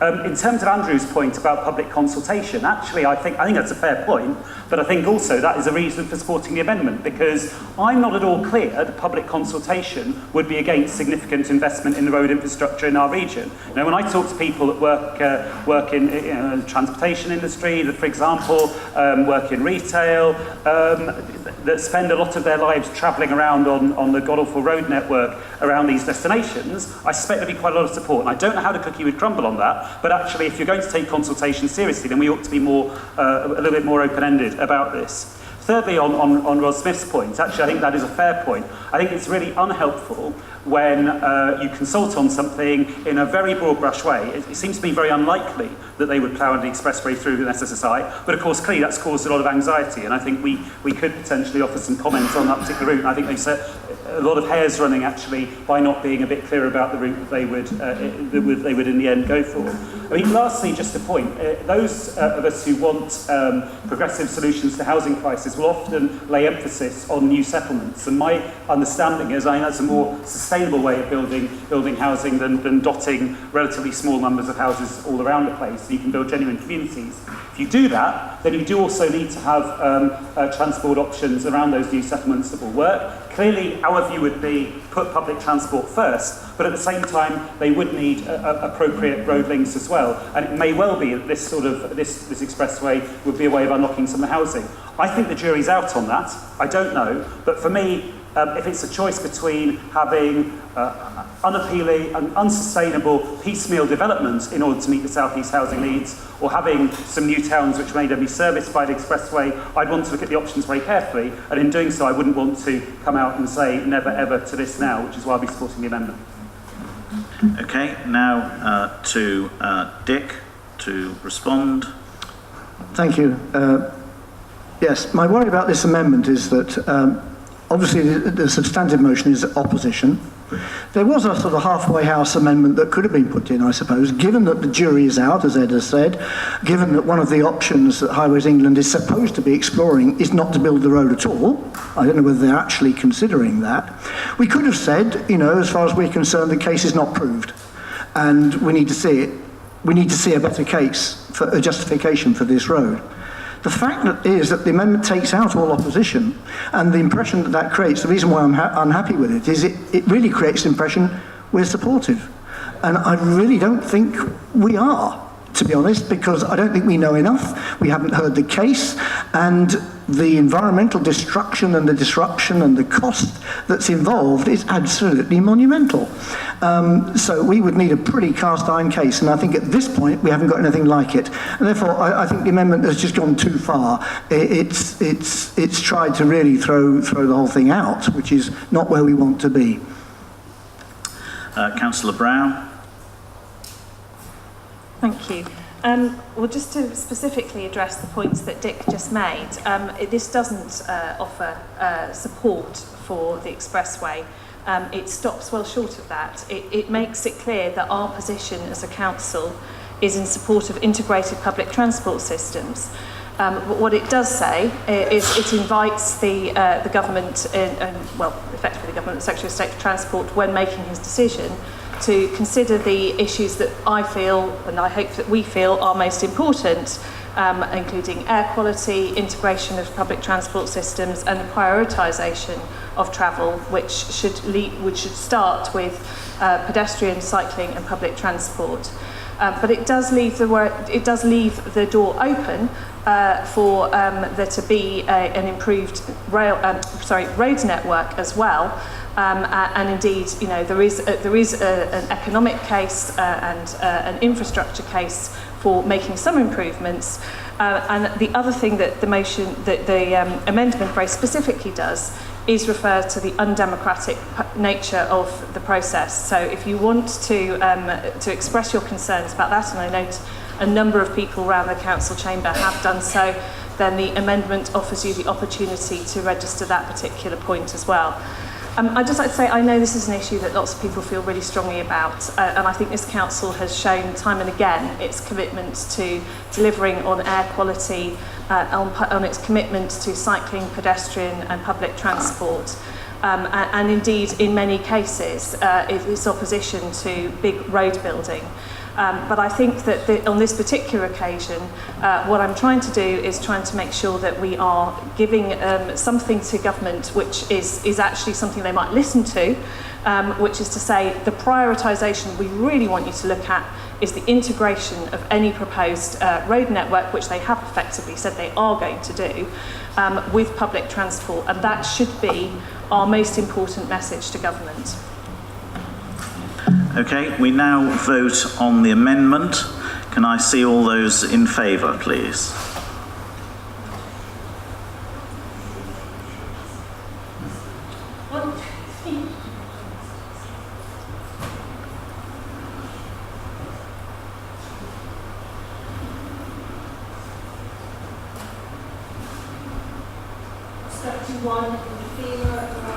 Can I see those against?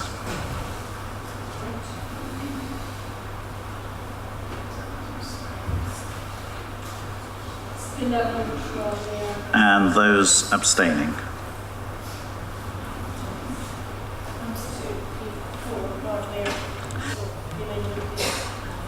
Amendment is carried, and so we now debate the motion as amended. Who would like to speak on that? In that case, we will move to the vote. So that needs the proposer of the motion to sum up, please. Right, so I sum up something which is actually, to me, a bit of a dog's dinner, because we say that we're very committed to climate change reduction, and yet we're not and expressing great doubts about the airport, which is good, and so I'd encourage people to support that, but at the same time we're not opposing it. Dick, you can vote against it if you want. Yes, I know I'm struggling here because I'm going to, and I'm not quite sure how to propose something which I'm going to vote against. So anyway, I mean, I think I just have to throw it open to people. I mean, you have to make what you will of it. I mean, the first bit is right, and I would stand by it. It expresses the doubts and issues about climate change. These are all hugely important. It talks about the damaging impacts of these things. It then doesn't go on to say, therefore, there's a real problem here. But I would encourage anybody who feels that climate change is a very significant issue and this ought to be flagged up to government to vote for it. Thank you. We now move to the vote. Can I see all those in favour of the amended motion, please?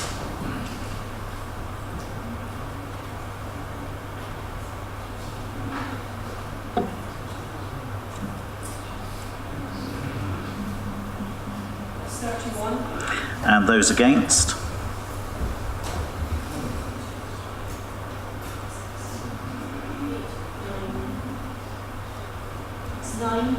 And abstentions.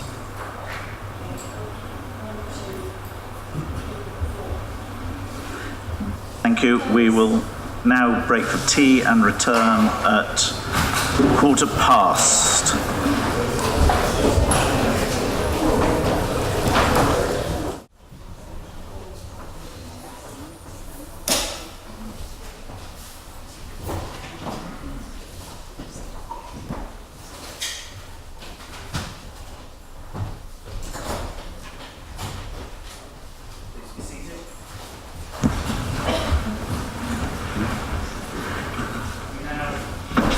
We now move on to item 12 in the briefing note, public addresses and questions.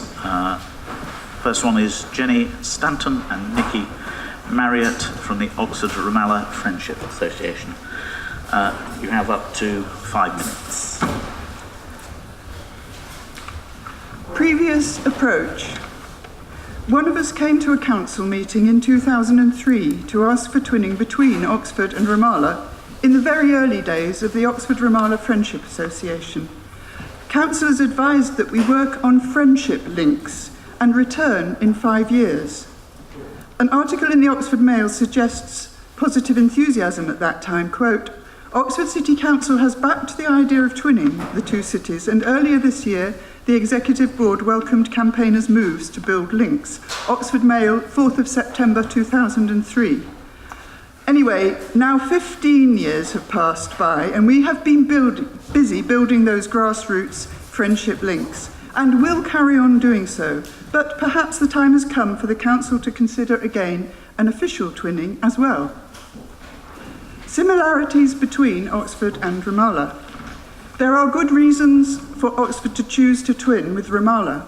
Both are university towns, both have leading museums, both have major hospitals that serve the surrounding area, and a group of Oxford medics teach at Birzeit University, Ramallah, for a few weeks every year. Both cities have a vibrant youth culture featuring dance and theatre. Oxford is multicultural, and Ramallah has a diverse faith makeup, a majority being Muslims and 25% being Christians. Ramallah is the de facto administrative centre for the West Bank, attracting many workers from outside the city bounds, rather like Oxford does with its employment possibilities. It is hard to get exact figures for the population of Ramallah, but in itself it is smaller than Oxford, 70,000, while the Ramallah municipality is much larger, over 300,000. Both Oxford and Ramallah have strong civil society networks such as women's support groups, disabled charities, and professional and trade unions.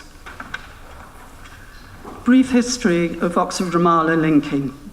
Since 2003, we have made links with many facets of Ramallah society, especially in the Al Marie refugee camp, which is among the poorest parts of the city, and also built strong links between trade unionists in both cities. A major part of our work is arranging and fundraising for visits from Ramallah to Oxford.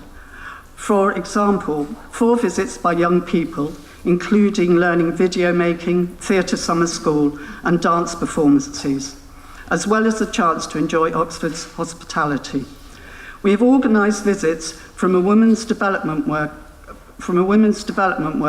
the first woman mayor of Ramallah, and a midwife and community leader for various Oxford International Women's Festivals, the director of the Palestine Natural History Museum, and a group of women from the Women's Centre in a refugee camp. Oxford City Council has offered support for these visits in the form of free swimming and ice skating for children's visits, Lord Mayor's receptions, and visits to the Town Hall, and this year funding from the Cultural Fund. We have also arranged our own self-funded delegations from Oxford to Ramallah, including a women's delegation, youth and student and trade union visits. In 2014, we became a charity with primary purpose being public benefits through education and promotion of human rights. Besides visits, we have also supported and fundraised for small projects such as upgrading a teaching room in a women's centre in Ramallah and the development of an ongoing video project in partnership with UNRWA, the United Nations Relief and Works Agency. This work has built up a broad network of contacts from a wide range of civil societies in Ramallah.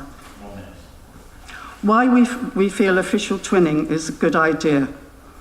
Links between Oxford and Ramallah will support existing friendship links and enable these to be expanded, giving further energy to the work done over the years by our local charity Orpha and other Oxford groups that have forged links. If there were official twinning, some doors may open more easily, links with broader range of organisations at both ends. And it may help with refusals of visas. Currently, the UK Visa Agency can and does refuse visas for cultural and other visits. People in both towns will benefit from the opportunity of sharing cultural interests, which will be more widely visible with an official twinning. Our patrons and our partners in Ramallah welcome this twinning initiative. As an existing charity, Orford would be excited to support this official twinning and to collaborate in developing further links. Thank you.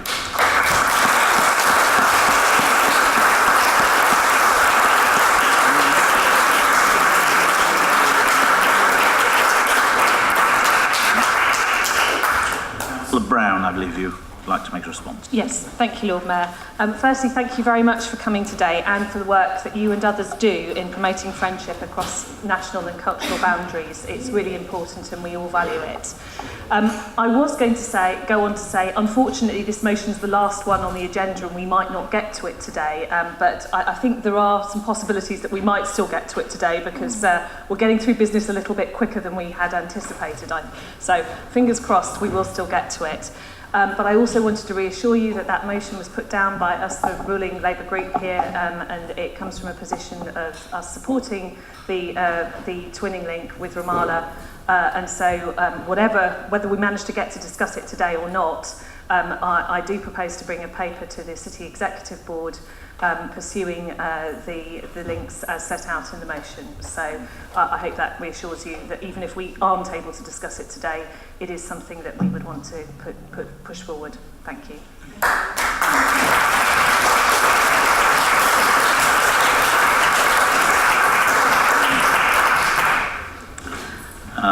Second, the public address is from Judith Harley as regards Temple Cowley Library parking.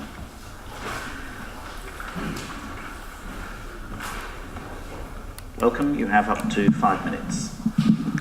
Lord Mayor, councillors, at April's full council meeting, I addressed council outlining problems with car and cycle parking at Temple Cowley Library, caused by preparations for construction work on the former Temple Cowley pool site. Cycle parking has been resolved as the bike racks were moved to a more visible and accessible position very soon after my address. However, nothing has changed regarding car parking. The verbal response I received from Councillor Brown in April, as printed in the draft minutes, was, "I will ask officers to investigate and respond to you." To date, some 3 months later, I have received no response and the library still has no parking provision. Let me remind you of the situation. In December 2014, despite many objections, the City Council decided to sell the former TCP site to Catalyst Housing Association. Included in this sale was land adjoining Temple Cowley Library, which had been used for many years as the library car park. This car park had space for around 10 vehicles and was an essential component of the library, especially for its elderly and disabled users. Planning permission for developing the TCP site was formally granted in February 2018, and part of the sale and grant of planning permission conditions included a legal obligation on Catalyst to provide a minimum of 3 parking spaces for Temple Cowley Library staff and users somewhere on the TCP site. Since planning permission was granted, contractors for Catalyst have boarded up the entire library car park without providing any alternative parking spaces for library staff or users. I have notified the County Council of this, and Catalyst have acknowledged their obligation, but have still done nothing to provide parking for the library. This is most unacceptable, as visitors have to park either on the narrow library slip road, into which Catalyst have trespassed with their hoarding, or in the very limited parking spaces in the area if they can find one. Again, I am asking the City Council, as vendors of the TCP site, to immediately enforce the obligation on Catalyst to provide a minimum of 3 parking spaces for Temple Cowley Library. I believe that Catalyst are flouting their legal obligation to the detriment of library staff and users. Since I spoke in April, the contractors have provided themselves with ample parking on the adjoining school field and are increasing the parking provision at the rear of the adjacent Silver Band Hall. I appreciate that both of these are owned by the County Council, but access to them is across land sold, along with the library car park, by the City Council. The TCP site contractors control this land and also control parking on the Silver Band Hall site. Access to this is through a barrier erected by the contractors and placed where the access road meets Temple Road. This barrier is manned by a workman during all working hours. Those with permits issued by the contractors are allowed through, those without permits are not. A short-term measure to provide library parking would be to oblige the site contractors to issue permits to library staff and users. Please will the City Council ensure that such permits are issued immediately to library staff and users to provide some parking facility whilst the longer-term arrangement is being investigated and resolved. I would also appreciate a response in less than the 3 months that I have been waiting for a reply to my previous question on this matter. Thank you. Thank you. Councillor Hollingsworth. Yes, first of all, I apologise sincerely for the failure to send that letter. I followed it up myself. I wasn't at the April meeting, as you know, and I followed it up in May to ask whether the letter had been sent, and on it not hearing a reply to say it hadn't been sent, assumed that it had, which was a mistake on my part. It should have been sent then, and it was overlooked. The situation is, there's several points I want to raise. First of all, planning enforcement have checked the planning permission and checked the site, and actually went up and visited it when I contacted them in May. A Catalyst are under no legal obligation to provide the spaces until their development is completed. It's not during the development, so they're not flouting anything at the moment. However, the City Council's officers have, working with Catalyst, identified a piece of land, I think on Temple Road, or on the corner anyway, which could be used, and negotiations have been underway for some weeks with the current user of that site. It's a City Council-owned piece of land, to ensure that it can be accessed safely and conveniently for users of the library. Those discussions are ongoing. The person leading them, when I discovered that you hadn't had your reply, was on holiday and is on holiday until today. I am hoping that the emails that I have sent, and I've no doubt the local councillors will send, have impressed upon him the urgency with which he should address himself to resolving this situation positively. I think I'd best leave it at that. Thank you very much. We now move on to number 3. Judith again. Lord Mayor, councillors, according to section 17.1 on page 100 of the City Council's Constitution, published in April 2018, the following decisions can be called in for further scrutiny. Resolutions by the board, key decision taken by officers, ward member spend, planning decision taken by area planning committees, decisions on planning applications that were going to be taken by the head of planning, sustainable development and regulatory services. My concern is about the planning process where there is no mechanism to call in planning decisions made by planning officers, unlike decisions made by area planning committees, which can be called in to the Planning Review Committee. I am asking Council to amend the Constitution and add to the list of decisions which can be called in, planning decision taken by a planning officer. This would be called in to be scrutinised and decided by the appropriate area committee. I am requesting this because there are situations where concerns arise about the harm which could be done to neighbours, the neighbourhood and environment as a result of decisions made by planning officers. At present, the Constitution provides no mechanism for addressing this situation. I appreciate that planning decisions delegated to planning officers can be called in before the planning consultation deadline has occurred. But this is also before any decision has been made, not after. I also appreciate that there are situations where concerns of harm done by an application can theoretically be mitigated by condition. Neither of these addresses the situation that an actual decision by an officer on a planning application cannot be scrutinised and challenged. What is there to fear from this type of call-in? If the planning officer's decision is sound, either the call-in will fail or the area committee will agree with the officer decision. I am therefore asking Council to amend the Constitution and add to the list of decisions which can be called in, planning decision taken by a planning officer, and for this call-in to be scrutinised and reconsidered by the appropriate area committee. Thank you. Thank you. Councillor Hollingsworth? Yes, thank you very much. The Council keeps its constitution under regular review, and I've no doubt that at some point over the next few weeks or months such a review will take place. I'm certainly aware that as the portfolio holder for planning, I'm often asked to consider more stringent rules on call-ins and such like. So I've no doubt at some point I will be asked that again. The Council's scheme of delegation, as you've said, both allows more complex planning applications to be taken automatically to the area committee, along with those concerning particular applicants, councillors, the council itself, and so on. While councillors, as you say, have the right to call into committee any application delegated for consideration and decision to an officer before that decision is made. Now, that system is designed to strike a balance between two things. One is the requirement in law set down in the NPPF National Planning Policy Framework that the Council makes its decisions on planning applications in a timely manner, and time limits are strictly laid out, and there are consequences for failing to achieve those, both on individual applications and overall.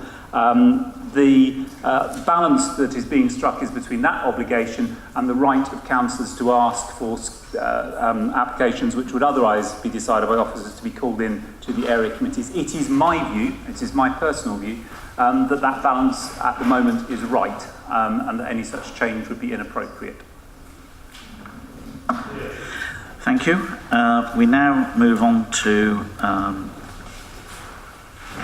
presentation, public address number 4, Artwell Oxford Direct Services Limited. You have up to 5 minutes. And can I encourage you to stand a little bit further back from the microphone? Lord Mayor, I believe the demand for the City Council's salary executive servants to uphold the highest standard of behaviour which public law requires will become a challenge, especially with the privatisation of Oxford Direct Services. Oxford Direct Services will be competing and tendering for work like any other for-profit company. Oxford Direct Services tenders for contracts, and I believe there will be a conflict with commercial needs for secrecy against the public requirement for transparency, accountability, and integrity. Councillors' ability to hold Councillors' ability to hold the privatised Oxford Direct Services to account on behalf of the voters will also be strained. However, I believe it is completely unacceptable, deceptive, and a transgression of public law for Oxford City Council, in its publications called Tenants in Touch, to claim Oxford Direct Services are being transformed into a social enterprise. I believe this is a lie intended to deceive the people of Oxford. Oxford Direct Services is a for-profit company. A social enterprise has at its heart an intent and objective for social improvement. The sole intent of Oxford Direct Services is to make more revenue, to the detriment of local businesses who now have to compete at a marked disadvantage. Our democracy is dependent on upright people who are bold enough to expose deception. The truth is that the City Council registered Oxford Direct Services with Companies House 12 months before the official launching of Oxford Direct Services. Moreover, I believe Labour deceptively failed to inform the voters in the local elections of the plan to privatise Oxford Direct Services. Will the City Council publish an apology for what I believe to be deceptive wording? Will the executive members ensure that officers remember the requirement of public law supersedes all commercial norms for secrecy? Will the City Council implement measures which makes the privatised entity directly accountable to this chamber? Thank you. Thank you. I believe the board member, Councillor Chapman, has provided a written response. Councillor Chapman, is there anything you wish to add to that response? Yes, very briefly. There is no deception, there is no lie, and there is no need to apologise.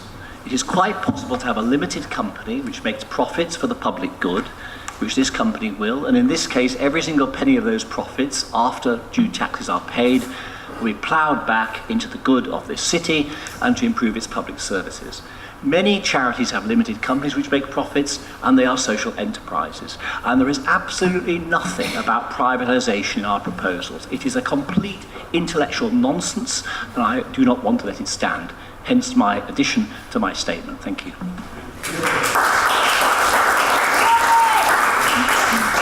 Thank you very much. We now move on to address number 5, also from Mr. Artwell. Thank you. Thank you.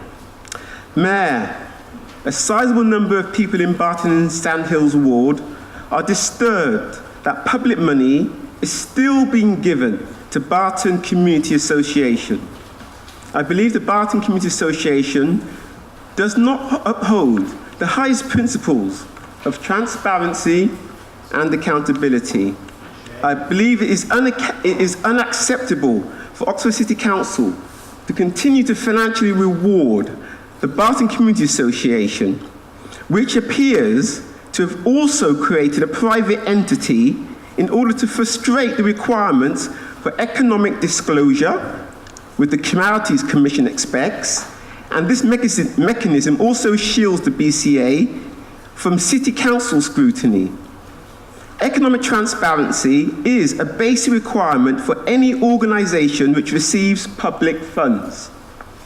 Without economic transparency, how can City Council monitor if their employees are receiving, for example, Oxford's living wage?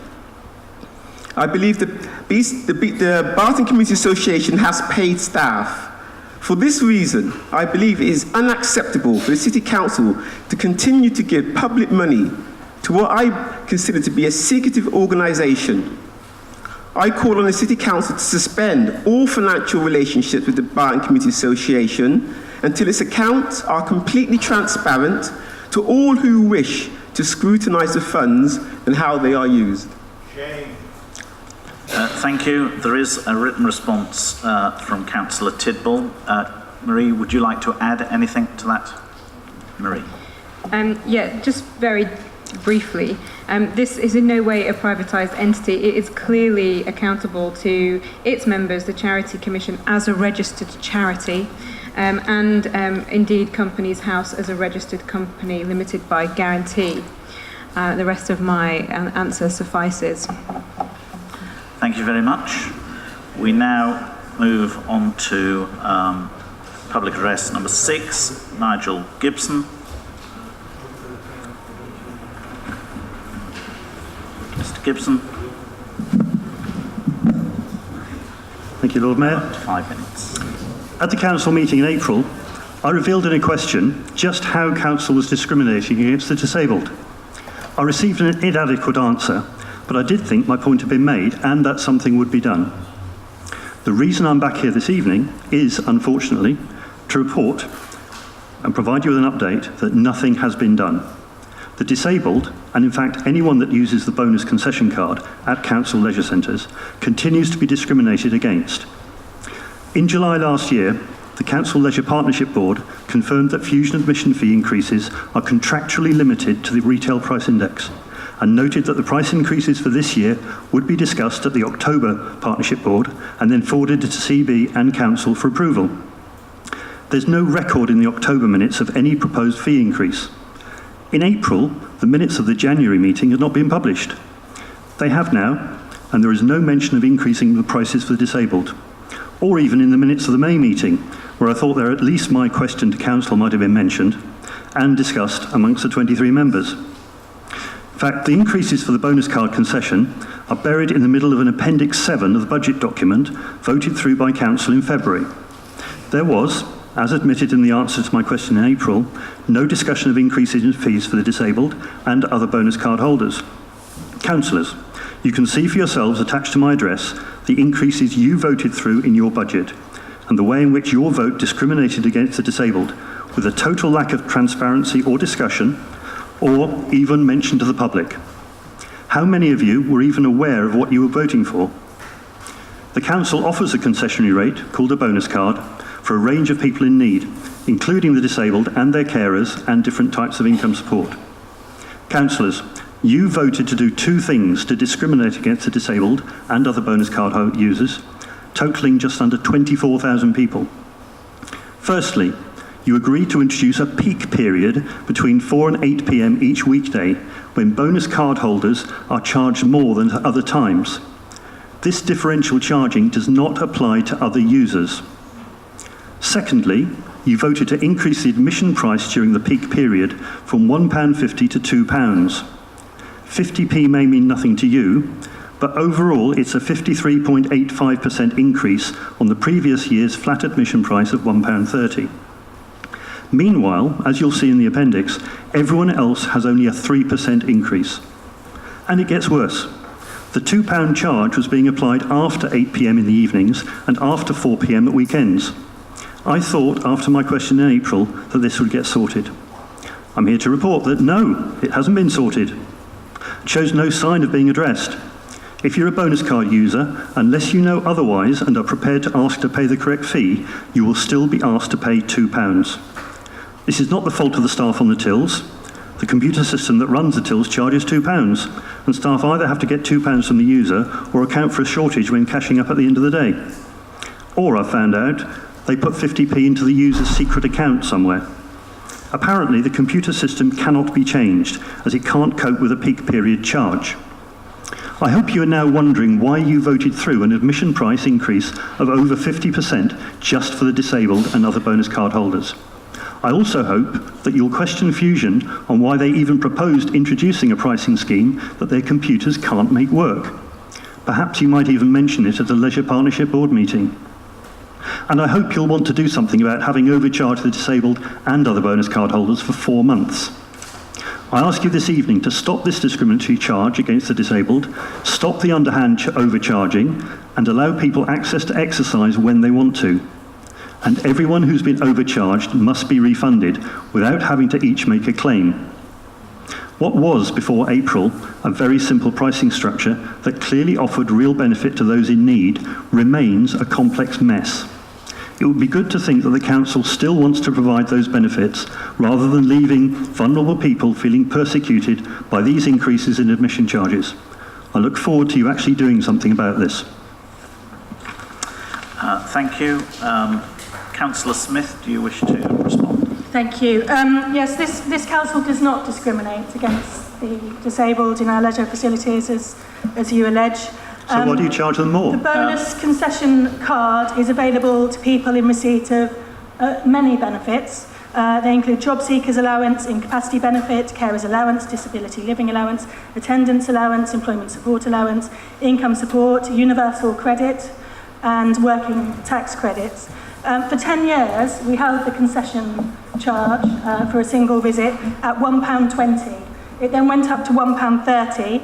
Then in May this year, we put it up to £1.50 off-peak, £2 during the peak period to encourage people to use the leisure centres in off-peak periods when it's less busy, when we have more capacity in our centres.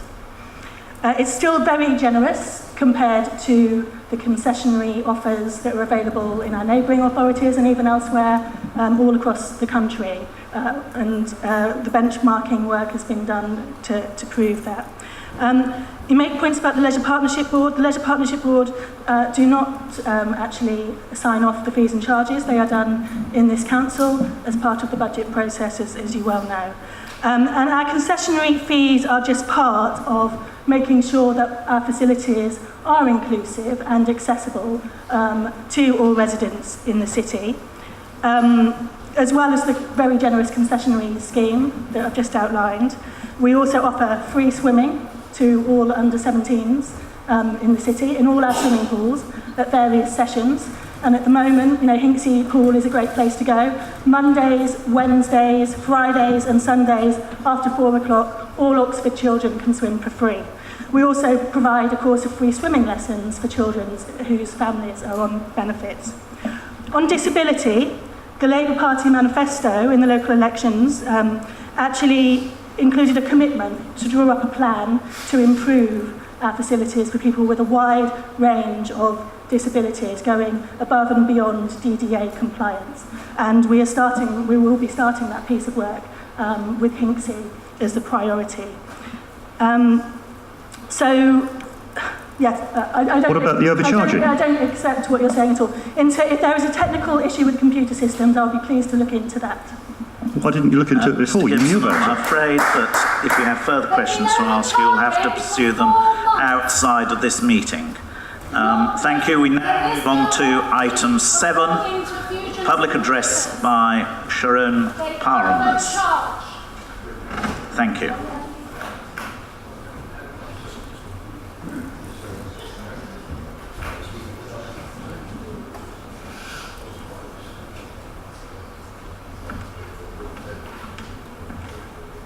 Thank you. Mr. Barnes, you have up to 5 minutes. Thank you, John. Thank you for allowing me to speak here today. My name is Sharon Parnes, and I'm here as an Oxfordshire resident, an elected councillor, and a Jew. Not necessarily in that order. In my own experience and being a Jew, I have found Oxford to be a wonderful place to study, to do other kinds of work, to play, to pray, and to stay. The parking charges I'm not so crazy about.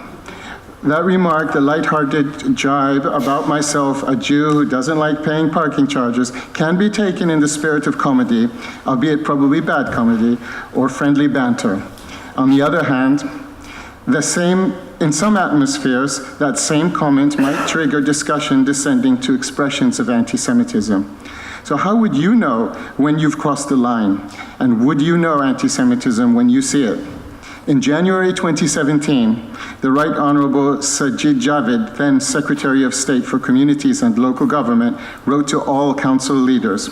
He informed that in the previous month, the government formally adopted the International Holocaust Remembrance Alliance working definition of anti-Semitism, the first European Union country to do so. The definition, he said, although legally non-binding, is an important tool for public bodies to understand how anti-Semitism manifests itself in the 21st century, as it gives examples of the kinds of behaviors which, depending on the circumstances, could constitute anti-Semitism. He concluded, "We are well aware that anti-Semitism continues to be a problem in this country. It is therefore right that as a government we are able to demonstrate the seriousness with which we take it. As for all forms of hate crime, anti-Semitism must be understood for what it is, an attack on the identity of people who live, contribute, and are valued in our society. In light of this, I would like to take this opportunity to strongly encourage you to formally adopt the definition and consider its application in your own authority." Information provided to me in response to a Freedom of Information request indicated that Oxford City Council has not approved the IHRA definition of anti-Semitism. 17 months after the Secretary of State's letter, it has not even been debated by this authority. Has the leader or chief executive even issued any response to the Secretary of State? What was done with his letter? I'd be really grateful for any response to that. In October, Charwell District Council unanimously voted in favor of formally adopting the world-recognized IHRA definition of anti-Semitism. Last month, an Oxford City Councillor used social media to convey a purported analogy between the US president and fascists who Churchill fought against. Although not anti-Semitic per se, such an analogy in itself dilutes the repugnance of what the Nazis did to the Jews and others, and the genocidal mechanisms of their craft. In May, we saw an Oxford City Councillor resign a party post after sharing posts on social media. In the same month, an Oxford Jewish Center location was targeted in a number of hateful attacks. There have been apparently anti-Semitic incidents, including in the education and political spheres, which many of you here in Oxford will be well aware of, and which can be linked to people associated with Oxford. The fact Oxford City Council has not yet considered the IHRA definition of anti-Semitism is unfortunate. If it won't do so in the very near future, it will be a travesty. Will the leader undertake to table a motion for adoption of the IHRA definition of anti-Semitism at the next council meeting? And Chairman, just very briefly, I do need to clarify, I feel, because of news that has emerged since I submitted this paper for notice a week ago, that by definition, I mean the full definition, including the published examples. And the Chief Rabbi has said that altering the guidelines would send a message of contempt to the Jewish community, and I very much hope you won't send such a message of contempt. Thank you. I now ask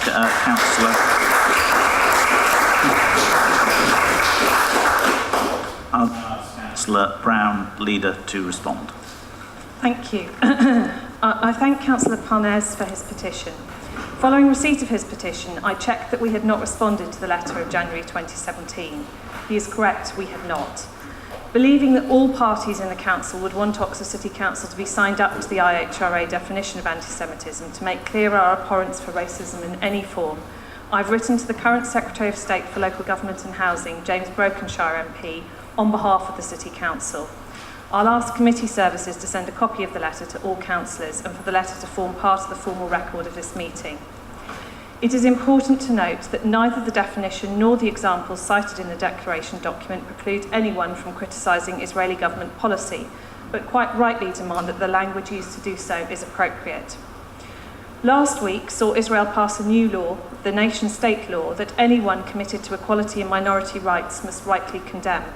I therefore am also intending to write this week to our two city MPs to ask them to take every opportunity to raise in Parliament and with ministers the horror with which we view this new policy, and to ask our government to make representations to the Israeli government. I will also circulate these letters, which should also form part of the record of this council meeting. Thank you.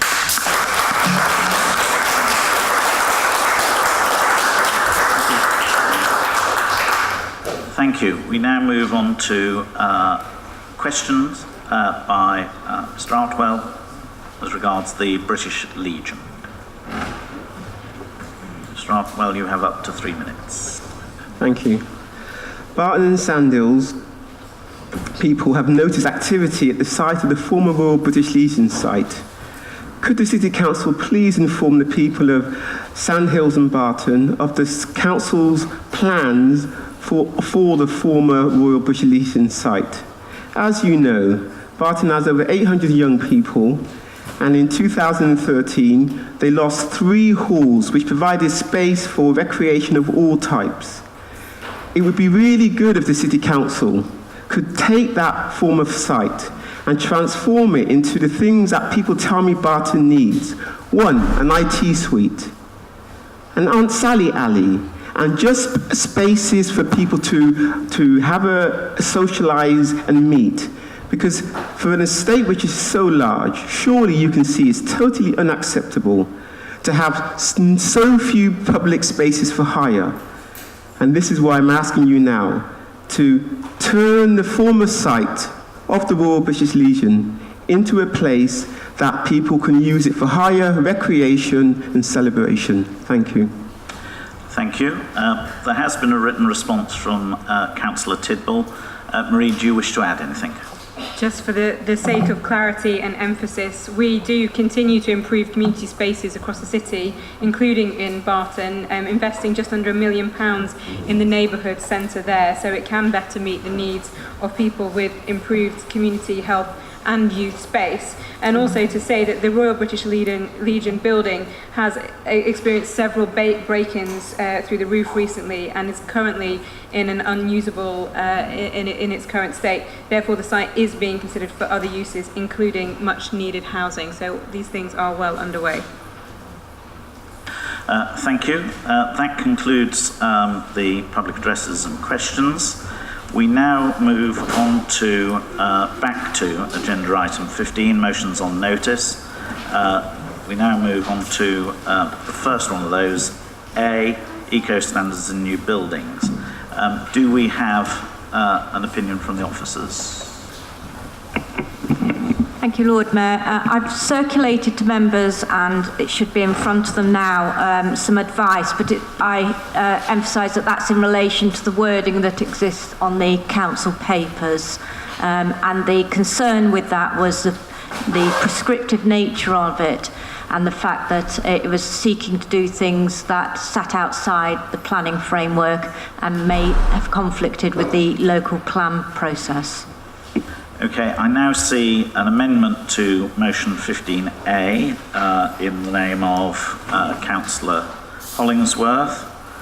And so we will take that as part of the proceedings. So we kick off with the proposer of the motion, Councillor Gotch.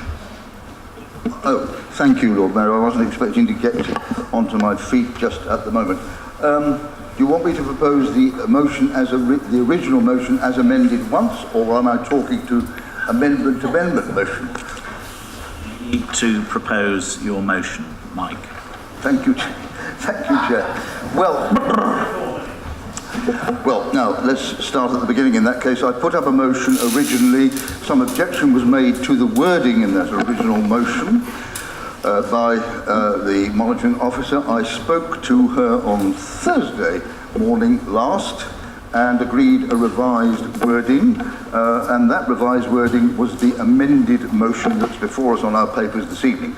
I'm therefore quite surprised to hear that the wording isn't acceptable, because on Thursday morning it was. I don't really understand what has happened. This motion is fairly urgent in the sense that there are a number of big housing sites in and around Oxford that are proceeding. There is a planning application in for the Walcott paper mill site for 200 houses. Northern Gateway is bubbling away, and we'll shortly have a planning application there, no doubt.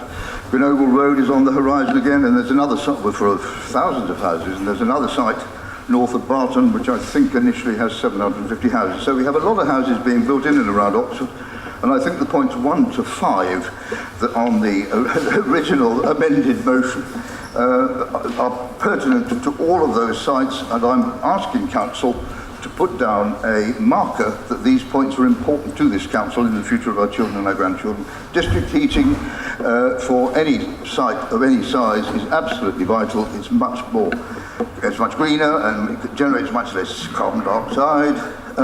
Electricity generating facilities of all sorts on site. Solar panels of one sort or another, that's pretty obvious. Whole house ventilation, where houses are near to the A34, for example, so air pollution and noise pollution is heavy. Higher standard of factory-built houses. We ought, as a matter of course, to be building our houses on using factory-made structures. It's much pleasanter for the building industry to be making houses in factories. They're a much higher standard. They're much quicker to build. They're cheaper to build.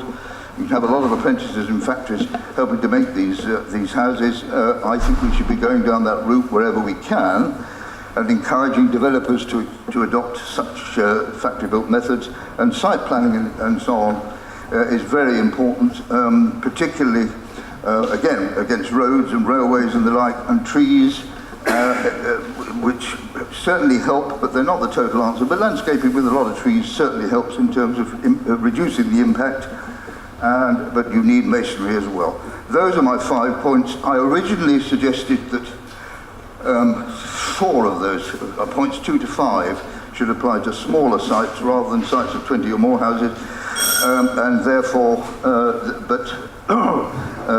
so that even with really quite small sites of 10 or 15 houses, we can have a district heating scheme perhaps, or certainly they should be factory built.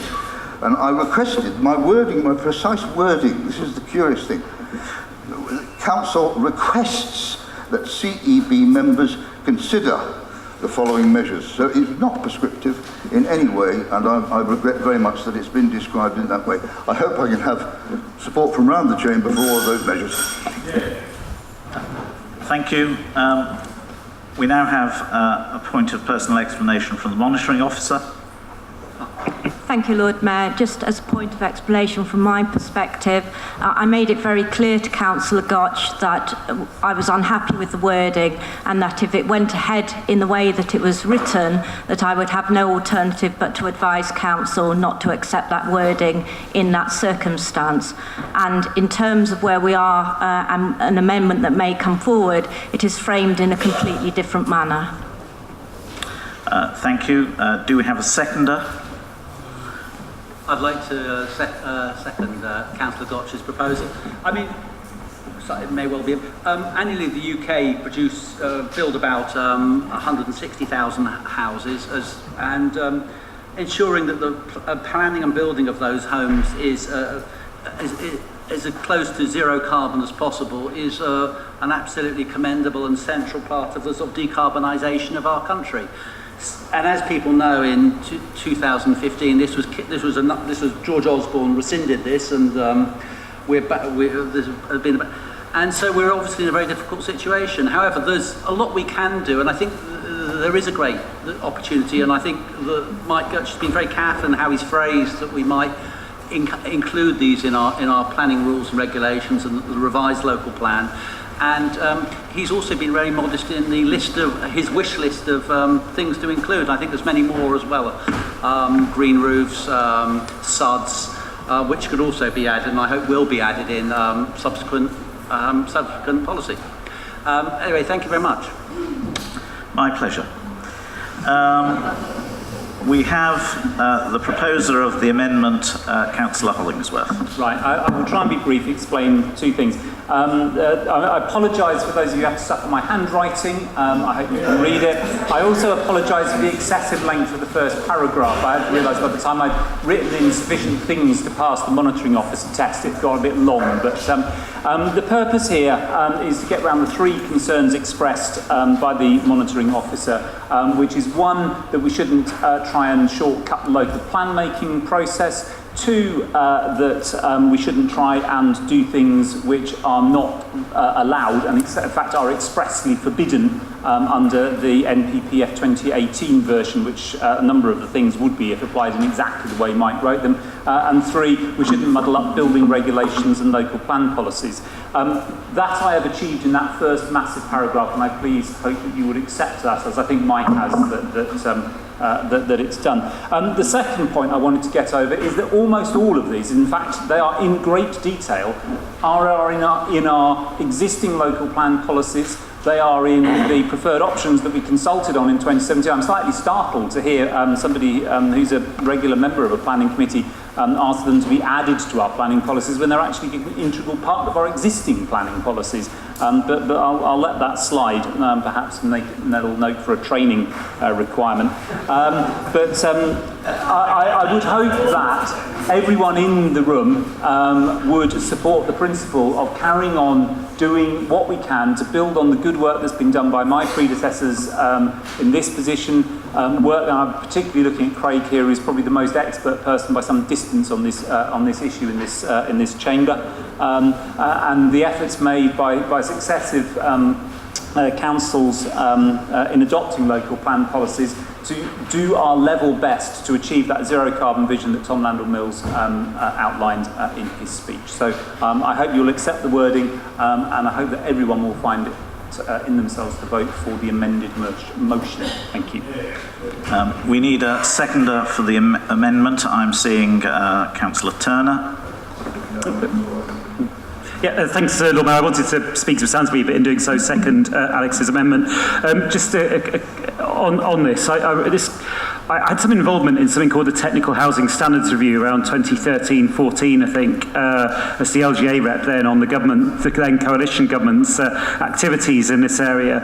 And Councillor Landell-Mills is wrong to talk about George Osborne 2015. In fact, much of that was actually pursued by the coalition government. It had a couple of aims. One was around standardisation. I think there the idea idea came particularly from the volume house builders that they wanted standard policies across the country to facilitate standard designs of housing, because that would, in the government's mind at the time, reduce the cost of build and therefore would lead to more housing supply. And it was in the days when the government used to try and outsource housing policies to the Home Builders Federation, and look where it's got us, not very far. It was a mistaken analysis of the problems of the housing market. The other thing which they wanted to do at the time was reduce the regulatory burden on business. And again, I think we've seen, not least in the tragic Grenfell Tower fire, that policies which are simply designed to reduce regulatory burdens are not always good policies, and that we ought to have social and environmental objectives absolutely front and centre of decisions about levels of regulation as well. But those were the policies which underpinned the technical housing standards review put forward back then. And in my view, and I agree with Mike absolutely, that requires correcting. And we should also bring back, in my view, Code for Sustainable Homes and improve it. We should look really to improve the quality of new build, both in Oxford and nationally, and so part of this should be about national being. The other thing which I did want to say though as well is that my understanding is that if we want to have a real impact on carbon emissions from housing, we also need not to lose sight of the existing stock. There's a lot of debate about standards in new build housing quite properly, and of course there you've got the opportunity to shape things. But if we put all of our attention on emissions from new build housing, then we perhaps missing a trick from where the vast majority of our emissions come from now and will continue to come from, and carbon consumed in domestic properties in Oxford and elsewhere, which is the existing stock. And so we need to bear in mind these two objectives. That being said, I think Alex's amendment does exactly what it needs to, and I hope we can vote for it. Okay. Councillor Simmons. Thank you. I was trying to work out why Alex was being so kind to me. Then I realised he was a publisher of a book I wrote on zero emission developments, which explains. Thank you. It's probably he got a shirt out of it or something. So I'm not sure it'd declare an interest in being nice to me. But I actually have the local planning document in front of me with the options, preferred options.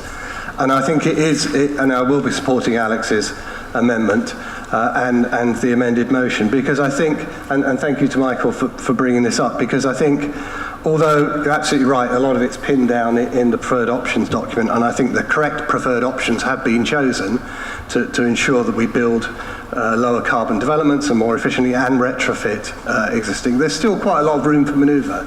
You know, if you look just at they use what's called a BREEAM rating scheme for deciding on how green a building is, and it's a rating system.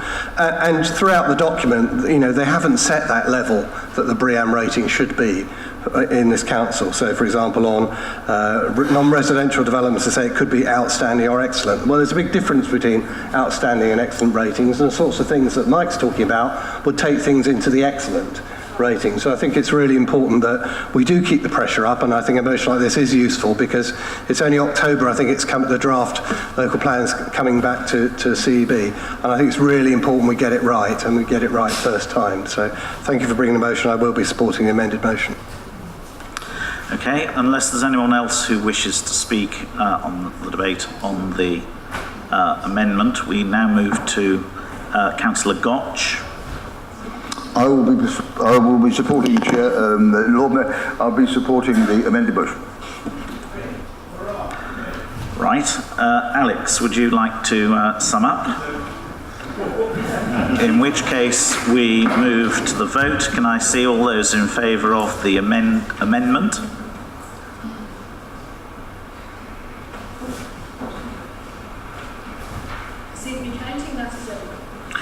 Thank you. That amendment is carried, in which case we move on to the motion as amended. Does anyone wish to continue with the debate? Otherwise, we have the proposer able to sum up. Supporting the amended motion, Lord Mayor. Thank you. In which case, we now move to the vote. Can I see all those in favour of the amended motion?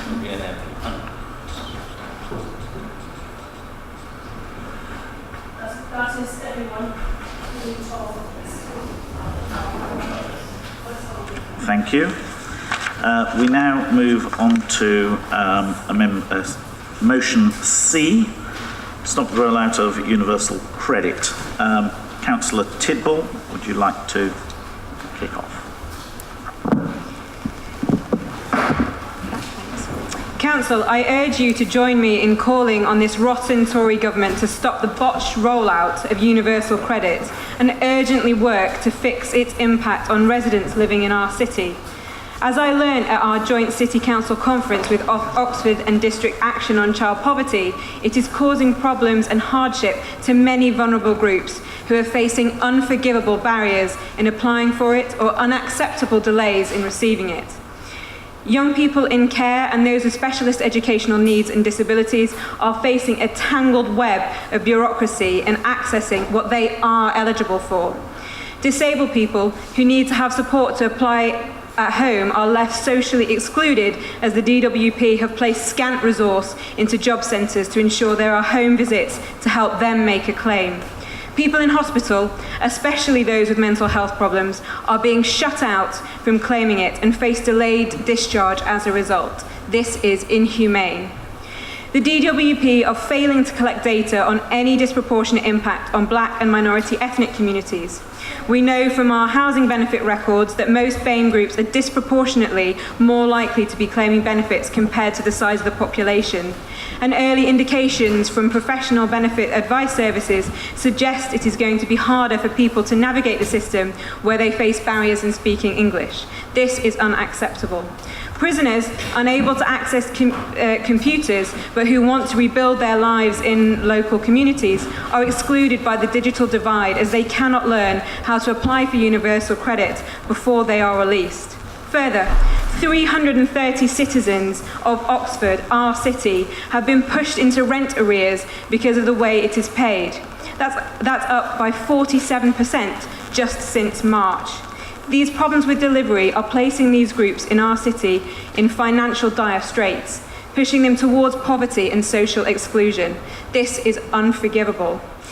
Not only that, Council, but evidence from offices in our city and benefits advice professionals adds weight to the National Audit Office's scathing report on universal credit released last month.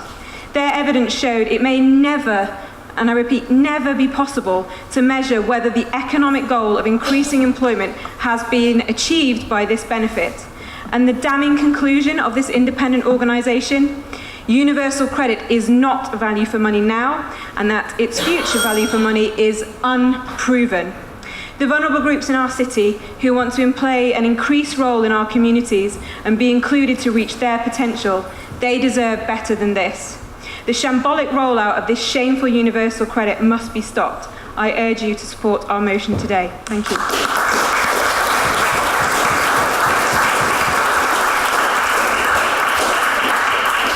Thank you. Do we have a seconder for that?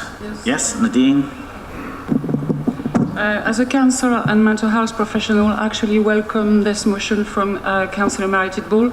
The universal credit is a harsh and flexible system. The threats of sanctions and the numerous requirements impact negatively on people with mental health problems and has pushed some to contemplate suicide. In its current form, the universal credit is not a comprehensive safety net.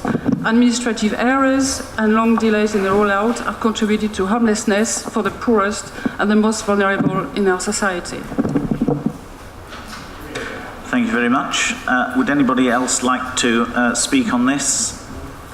Mike.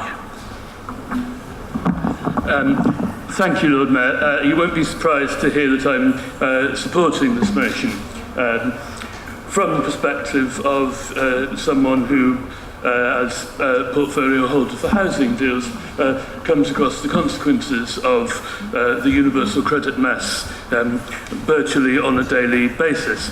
If I remember rightly, it was supposed to be brought in by the coalition government in 2012, and it was supposed to take 3 years. There is no end in sight. The transition funding for local authorities, which is supposed to help deal with cases of hardship is just about enough to have hired one extra member of staff. Currently, we have 6 extra members of staff dealing with the consequences of universal credit and making sure that people don't lose their homes or stop eating their homes as a consequence. And although the government funding is temporary, there is every sign that need is going to go on. The advice centres, with whom I'm in fairly regular touch, are overburdened with people who have suddenly found themselves 6 weeks without any income. A lot of their work now, an increasing amount of their work is housing, which is not advice they're supposed to be giving, but what's hiding behind that is actually it's people who are afraid of being evicted and not being able to pay their rent because of universal credit coming in. It's a totally unnecessary hash this government and its predecessor made, bringing hardship to thousands of people in our city, hundreds of thousands of people, if not millions, across the country, for no good reason whatsoever, except to save a bit of money. Oh, and they sneaked out that it's actually the administration of it is costing more than twice as much as the administration of all the benefits that it's replacing. Not only is this a nasty government, it's an incompetent government. It's the most incompetent government I can remember, worse than John Major. So let's please support this motion.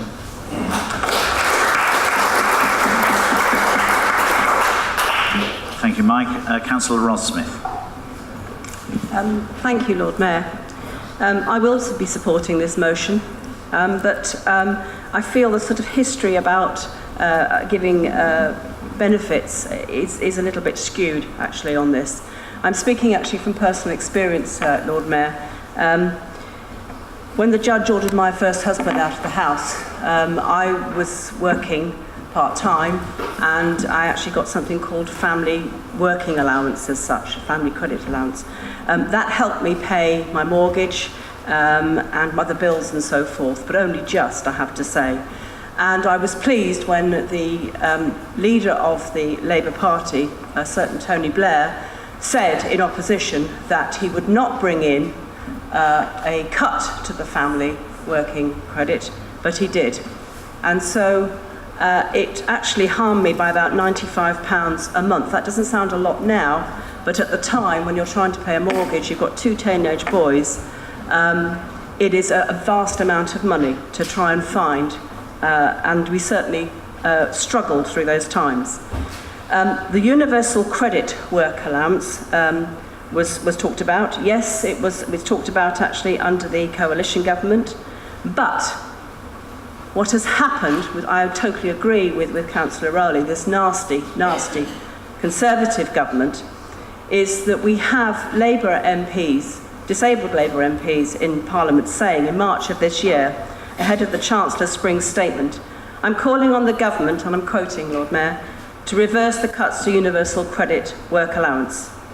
The Treasury reduced the programme's funding by £3 billion annually after the Liberal Democrats left government in 2015, reducing the amount people could earn while on universal credit. It's absolutely counterproductive, this universal credit, so I'm very, very happy to support your motion. But I am actually speaking from personal experience. I'm living on credit and on benefits. It's extremely hard, so I have a lot of empathy with anybody who is struggling at the moment.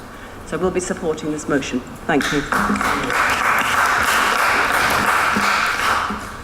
Right, unless there's anybody else who wishes to speak, we will move to the proposer to sum up, unless anyone else wishes to speak, in which case, Marie, you're on. Thank you, Lord Mayor. There really is no end in sight. In our own city, we've also seen 26 payments made from our emergency fund. totalling £1,165 plus 49 food bank vouchers given. This is a dire state of affairs, and this council must send a strong message to government that this hardship just cannot continue. As Councillor Rowley said, this is a complete hash, and it goes on and on and on, to the extent that the National Audit Office has had to say that the department does not have a realistic alternative but to continue with universal credit. However, it needs to be stopped so that the problems with it can be fixed. That's the mess and the tangle that they're in. I'm pleased that after the Secretary of State for Work and Pensions, Esther McVeigh, apparently misled Parliament earlier this month on the National Audit Office assessment of its purpose and rollouts, she made gestures that she is now in listening mode. Last week, she actually finally admitted it is crucial that we get universal credit rollout right, and that she wants to understand where universal credit can be improved. I hope that she sits up and listens to the calls we make in this motion and the evidence of its unforgivable, inequitous effects on the citizens of Oxford. Thank you.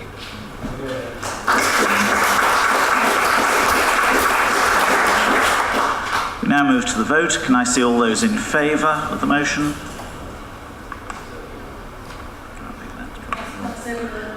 Okay. We now have about 10 minutes left to sort out 3 motions. How would Council like to proceed?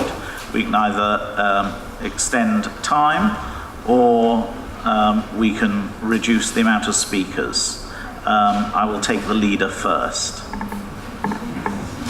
Well, really, I was looking at Craig because I think we did discuss in advance of Council moving standing orders in order to complete the motions. But I think if we do that, it is people will need to be brief, because I think we need to make sure that we don't keep people here too long. But I think there is a willingness potentially to take all motions. I'd like that vote to be put. Okay, Councillor Simmons and then Councillor Tanner. Yes, thank you, Susan. I was going to propose, through you, Chair, that we have an extension, suspension of standing orders and extend time by 15 minutes on the basis that people are brief, and that allows us to get through another motion. And I know members of the public have come for the People's Vote motion, and I'd very much like to have that. Because of the importance of the issue, I think there's a fair degree of consensus around the Chamber. Okay, Councillor Tanner. Lord Mayor, I think it's important that we extend standing orders, and I'd like to move that. We have 1 speaker for, 1 against, and then move immediately to the vote on each of the motions. I would say up to half an hour, but then I'm proposing the last motion.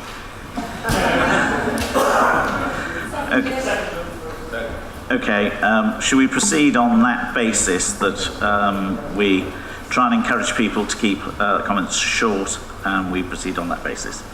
Okay. If officers are happy with that, half an hour. Is Council happy with the extra half hour? Good. Motion D, homelessness. Councillor Gant. Thank you, Lord Mayor. Homelessness in this city has become a central issue for Oxford Liberal Democrats. There are 2 kinds of homelessness. The less visible kind are the households reduced to living in temporary accommodation, often evicted by private sector landlords. The starker kind of homelessness is what we see on our streets, rough sleepers surrounded by their stuff. Much of it, as one of them has said, was stuff that the public donated. Tonight, I want to concentrate on the rough sleepers. Their plight galvanised our Liberal Democrat group when community protection notices were issued on the 19th of July last year. It is now the 1st anniversary of CPNs being attached to bags in the city centre, followed by the removal and destruction of those few personal possessions. I'm pleased to say that there has been no repeat of that ugly process, but before members pat themselves on the back, I would ask you to recall that our Lib Dem budget amendment, providing £10 million fully costed for the purchase of housing units for the homeless, was rejected out of hand by Labour members at the 19th of February Budget Council, 7 months to the day from the CPN debacle. So what does the future hold for our rough sleepers? We believe that the generous and kindly citizens of Oxford would like to see a better way of life for those on our streets. Oxford could and should follow the example of 16 London boroughs in setting up not-for-profit modular housing companies. In Lewisham, for instance, with financial support from the Mayor of London, 24 two-bed units, 77 square metres, are being built. The modules are expertly designed and provide much-needed homes, much better than a hostel bed, a police cell, a seat in A&E, a tent or a cardboard box, the circuit of homelessness, which is the norm for rough sleepers in our city.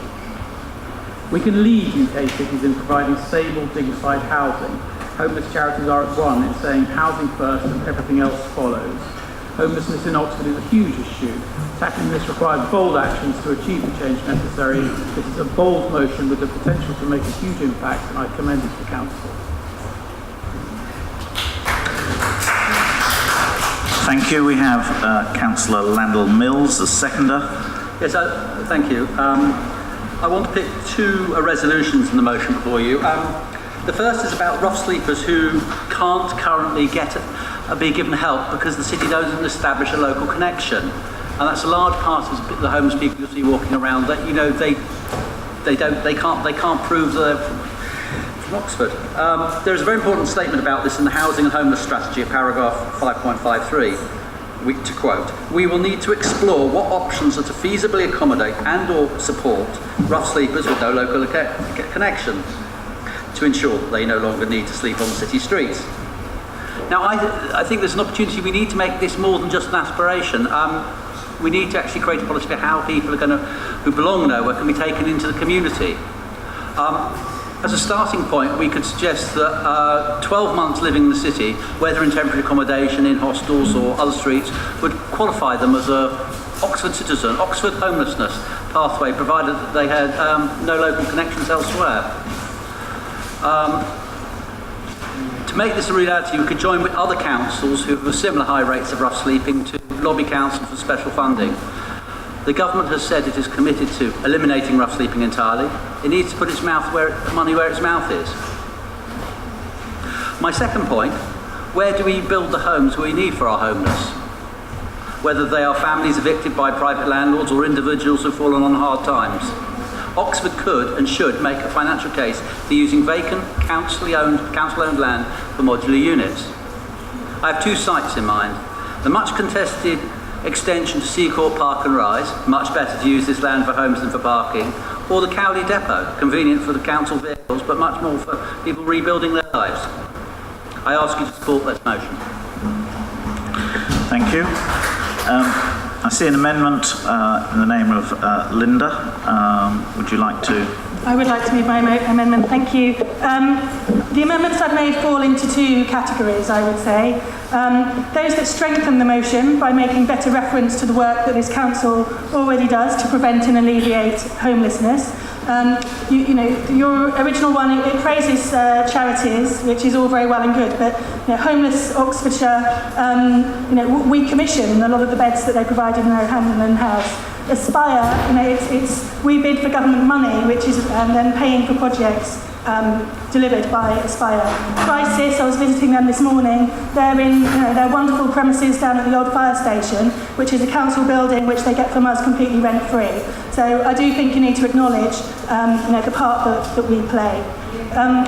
Secondly, it removes the sections which give support to building those purpose-built units for use by homeless people above council-owned car parks. I know this proposal came out of an academic exercise by architecture students at Brookes University, and as an academic exercise, I'm sure the students did very well and deserve fulsome congratulations.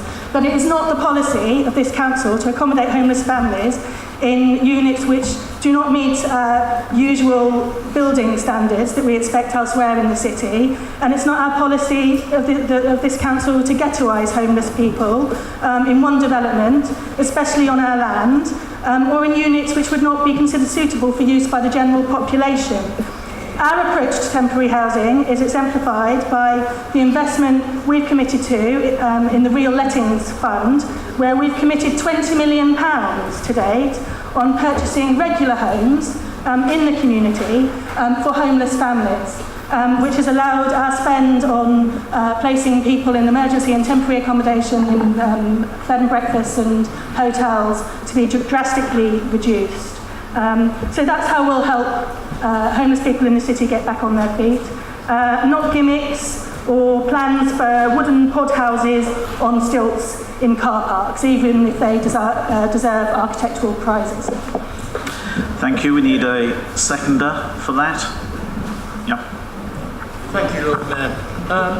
I'm glad we share a universal vision in supporting the homeless. I appreciate that. The portfolio holders amendment highlights the strategic role of St Mungo's and the excellent work the staff and volunteers do there. As a council, we also provide quality housing that has supported networks and professionals to support our homeless. Without that network in place, I think the proposal from the Lib Dems at the moment is treating our homeless people as second-class citizens. Thank you. Is there anybody who wishes to say further in debate on the amendment? In which case there is an opportunity for Andrew to respond. Thank you, Lord Mayor. I won't be accepting the amendment, and of course the characterisation of our proposals was tendentious to say the least. It goes some way towards meeting the objectives that we have put forward. We recognise the importance of point one, where the Council agrees to explore options to help rough sleepers even if they have no local connection, which of course is being picked up through the Scrutiny review group. It's a big step forward and we welcome. But there is disappointment that at a time when other local authorities, for example Cambridge and Lewisham, were looking at innovative ways of providing small-scale housing units which will actually be affordable both for key workers, for those evicted from private renters, and last but not least, people moving away from rough sleeping, this council is scrapping the sections of our motion which would make this a reality. Instead, we're stuck in an old-fashioned framework where we spend millions buying 4-bed properties in Didcot instead of building small, flexible units on council land, either through an ALMO or through community-led housing. At present, we pay lip service to community groups who are eager to build and have the necessary skills, but we don't provide the land to make it a reality. We would retain freehold but agree a long lease. There's no question of anybody living in a substandard home. This would enable units to be built, to be rented or bought, or both, providing a range of genuinely affordable housing in perpetuity. Our Victorian predecessors understood that this is how communities built up their common capital, and we need to do the same.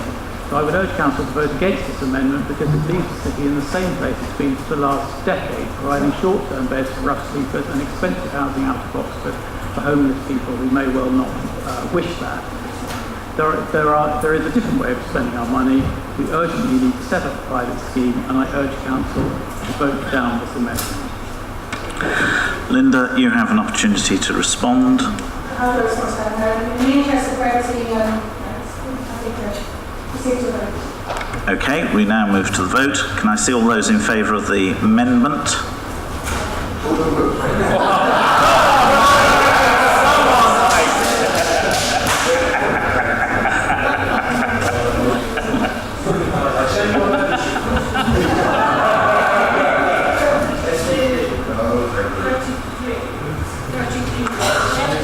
And those against?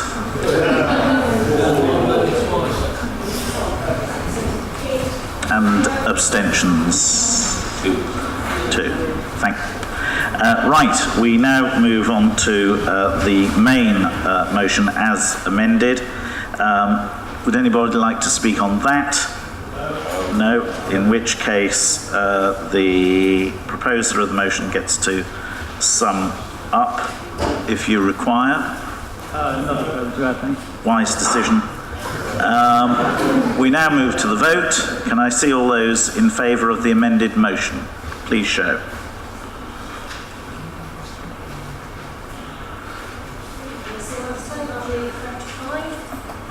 And those against?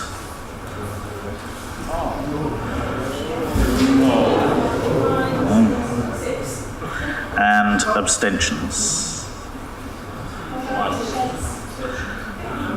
Okay. Okay. That's carried. Thank you. Order, please. Yes. I may be wrong, but I think Rick Haynes voted twice.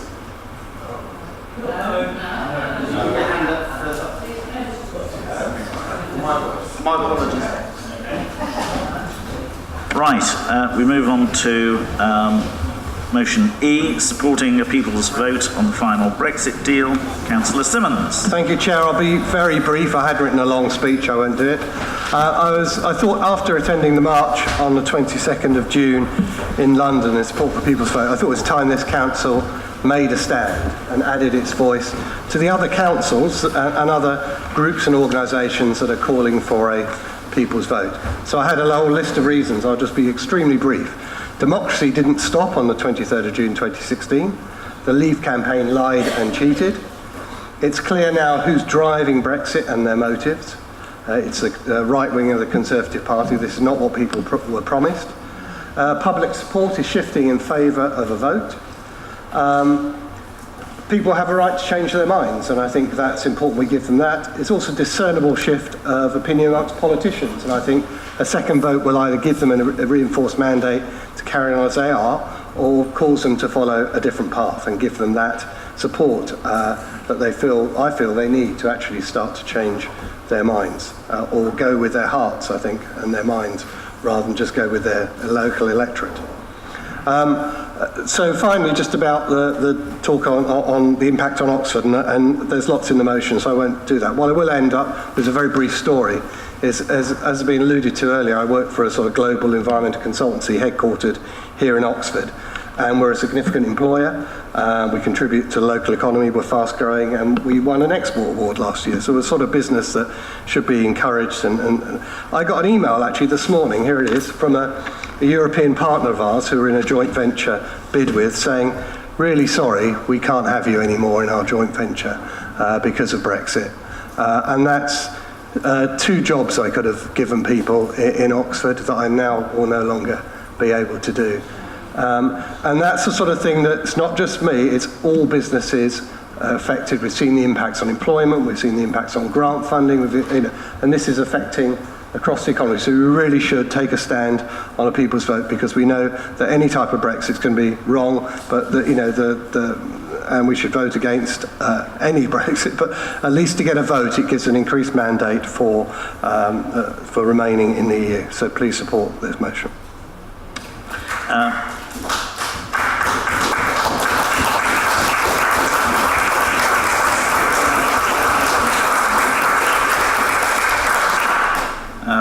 It's interesting to see Councillor Simmons printing out an email, but the first for everyone.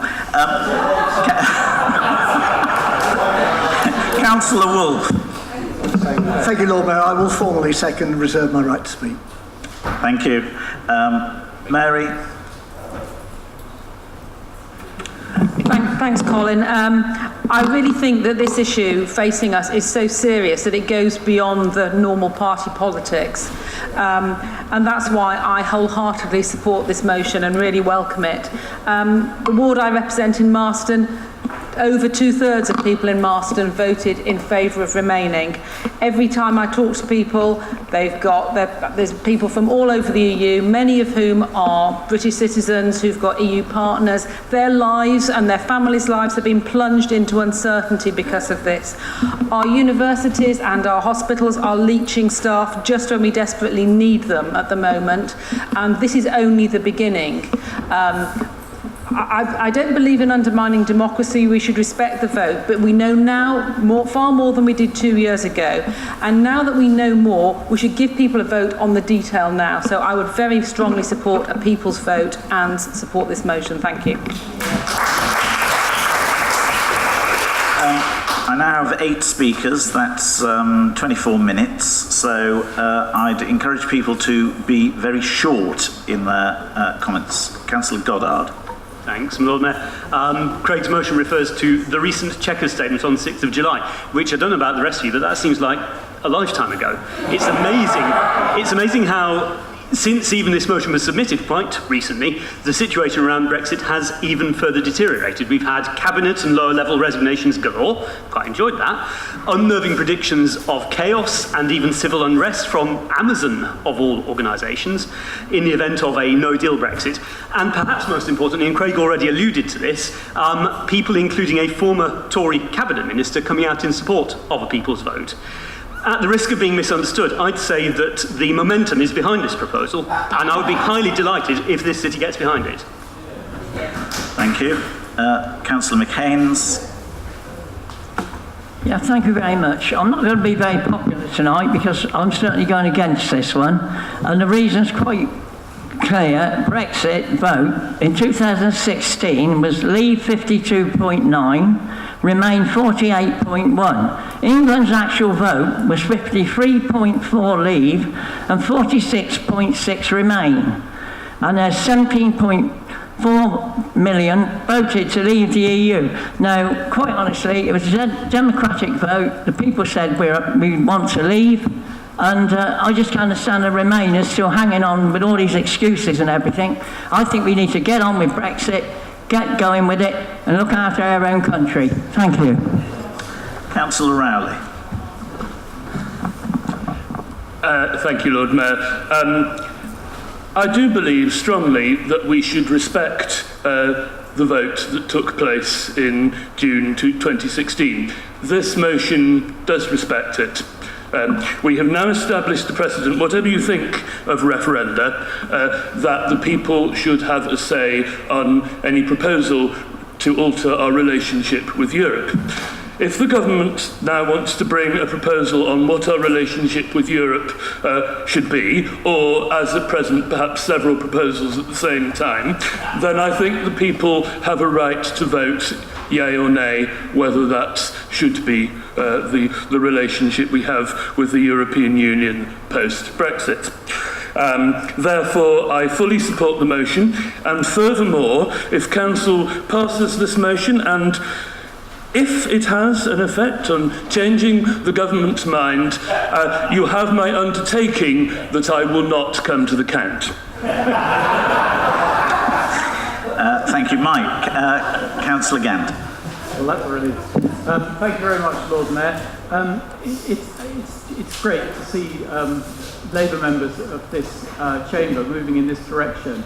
You know, if only your party nationally had shown a bit more leadership on this issue over the last few years, then who knows where we might be today.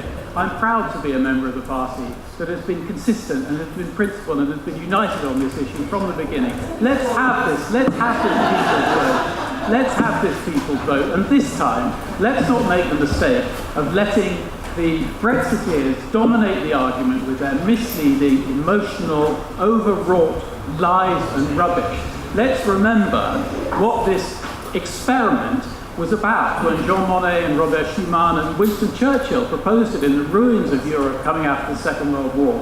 Let's remind people that in 2012, the European Union was awarded the Nobel Prize for Peace on the unanimous vote of that committee, which said that for over 6 decades it has contributed to the advancement of peace and reconciliation and democracy and human rights in Europe. And let's side with Lord Heseltine in the Lords today. There is no compromising with the Brexiteers, never has been, never will be. Here we stand and fight. Councillor Hollingsworth. Thank you very much. Very passionate words, Councillor Gant. Perhaps if you and your party hadn't collaborated in 5 years of austerity, then people perhaps might not have been so bitter and determined to give the government a kicking in 2016.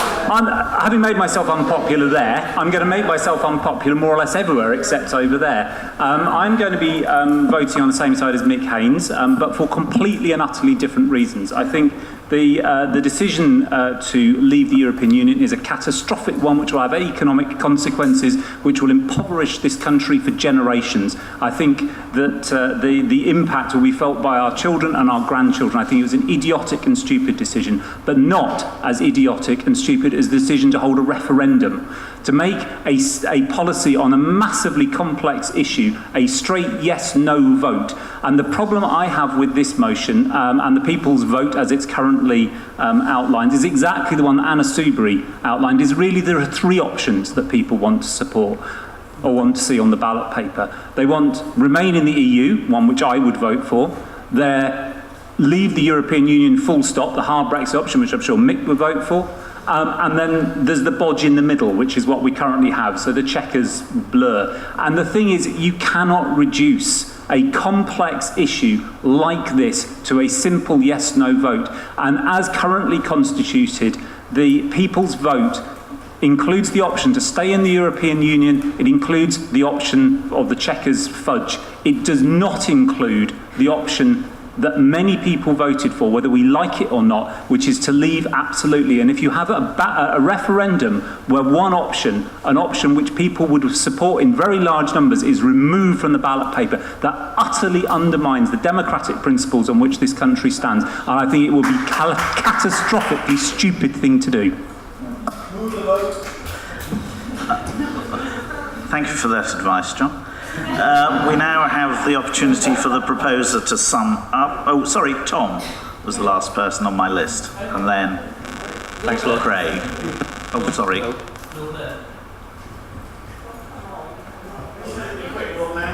Steve. Yes, Steve. Thanks, Lord Mayor. People voting Leave in the 2016 referendum included both of my parents, and they were voting for long overdue change in this country. And I should say the change they were voting for included a massive investment in the NHS that was promised, and they were voting for that because they were starved of funding for the NHS by the Lib Dems and Tories in government. Theresa May's botched Brexit can never deliver that long-needed change. If the Prime Minister gets her way, we're going to be subject to a Tory Brexit that spells disaster for the people that Labour represents in Oxford. What we need is the election of a radical Labour government that can deliver that change. But at the moment, we know Theresa May isn't going to give us the election that they know Labour can win. Tory Brexit is going to trash the economy, scrap workers' rights, bind us to a future of deregulation and dodgy trade deals. That's why our trade union movement and its membership has such grave concerns. May's Brexit is a disaster for working people and public services. The PM's plans threaten hard-won peace in Ireland, they undermine efforts to tackle climate change and protect the environment, and they harm all our futures. The PM's lost control of her party, and she lacks a majority in Parliament for her botched proposal. We hear that a people's vote is going to worsen the polarisation we see in our country, and let's be under no illusions, this country is polarised. But even a free vote on the final Brexit decision in Parliament won't end that polarisation. There will inevitably be people disenfranchised by their MP's vote, and given the importance of Brexit over people's lives for so many years to come, that creates discontent. We're already seeing a huge rise in hate crime, Islamophobia and anti-Semitism in this country, and all of us need to be allies in opposing that fully, because nobody should be made to feel worthless. Let's give the phrase "take back control" real meaning. Votes in 2016 gave the government a mandate to negotiate our departure from the EU, and they deserve a final say over the final Brexit deal. By supporting this motion, Oxford can, should and will be giving the British people that right to a final say over the final deal. Thank you. I've got two more speakers. Steve Curran.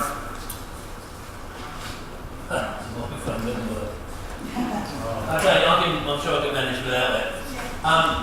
What I would just like to say on this is that Brexit for Oxford is a disaster. And everybody in this room knows that Brexit for Oxford is a disaster.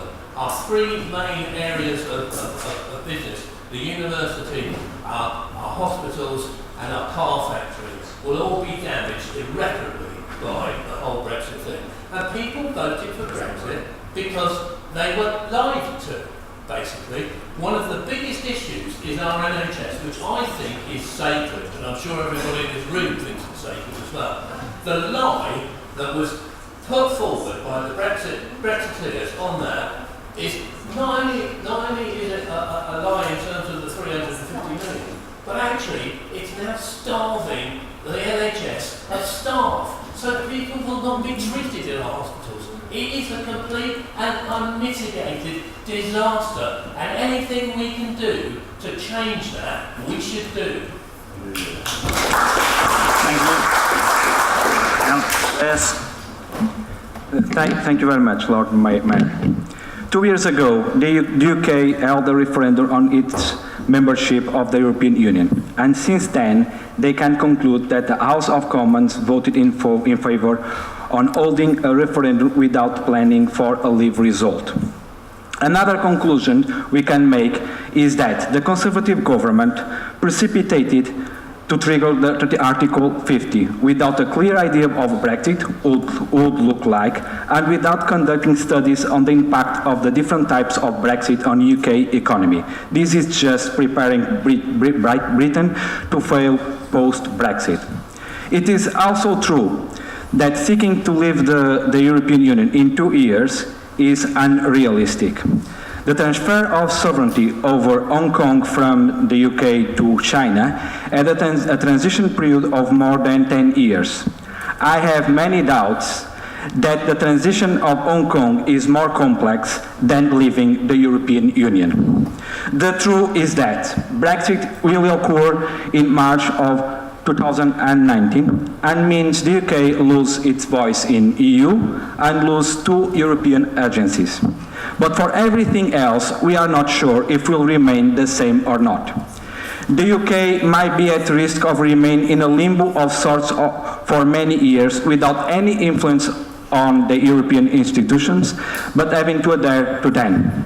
Democracy do not end when people vote. It is a continuing process and accountability.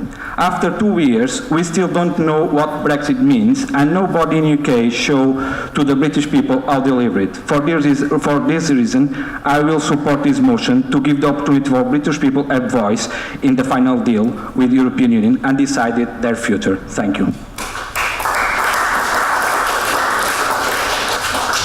Councillor Wolfe, you have an opportunity as the seconder to speak now.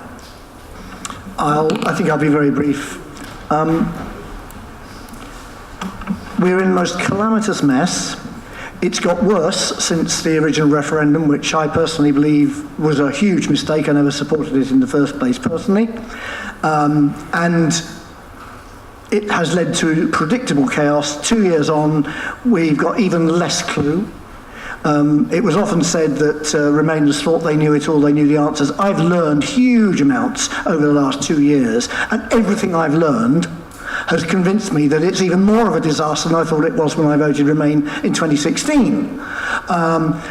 Where do you go from here? What is the way out? I mean, referenda, no, we haven't talked about it. We couldn't possibly talk about actually what would be on the ballot slip. That's a debate for some other time, but my understanding is that the only possible way out of the mess is another referendum. There is no other way. It is a deeply unappealing prospect as far as I'm concerned. It threatens to stir up and make divisions worse. That's true. Depends how it's handled. But if it is the only way, and I believe it is the only way that we will ever manage to pull ourselves out of the mess that we're in, then with a heavy heart, I have to say, we've got to find a way forward. The people, we've got to go back to the people and trust them, and hopefully work on the media a bit so we can get some truth out there as well. And try and take the temperature again, because things have changed. I think that's all I can say. Councillor Simmons. Thank you. I'll be very brief. Thank you to all those councillors who support it. To Councillor Haynes, I'd just say that we do represent Oxford, so I think it's important we put the views and represent the views of the people of Oxford. Councillor Hollingsworth, while I do agree that the original referendum was idiotic, it was stupid not to include the under-18s and to not include EU citizens and not to have a 2/3 majority requirement on that. But I think it's more idiotic not to have a second referendum, and it's even more important we get it right this time, because if we don't, the future of this country is at risk. So please support this motion.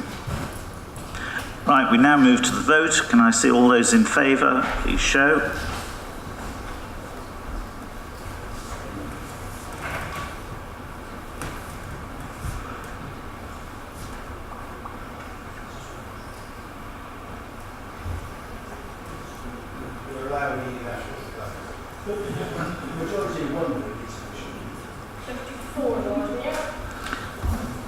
Against?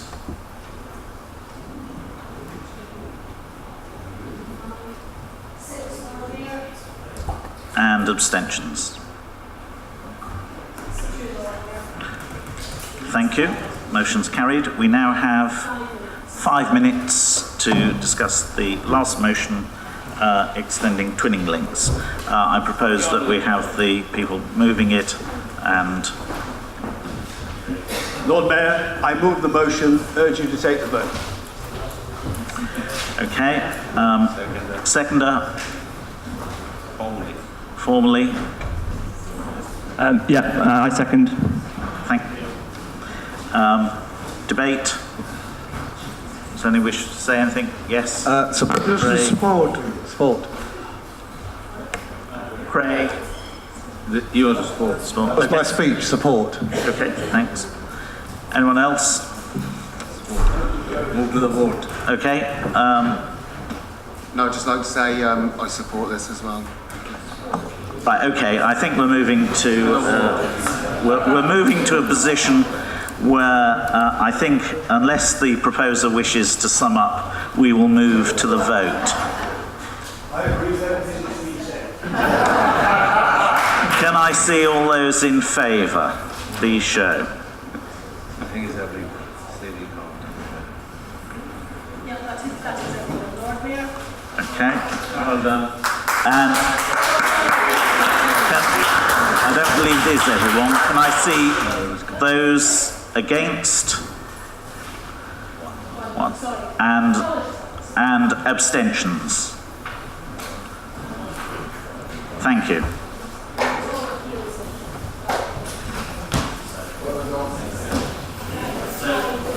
Is carried. Thank you very much. The meeting is closed.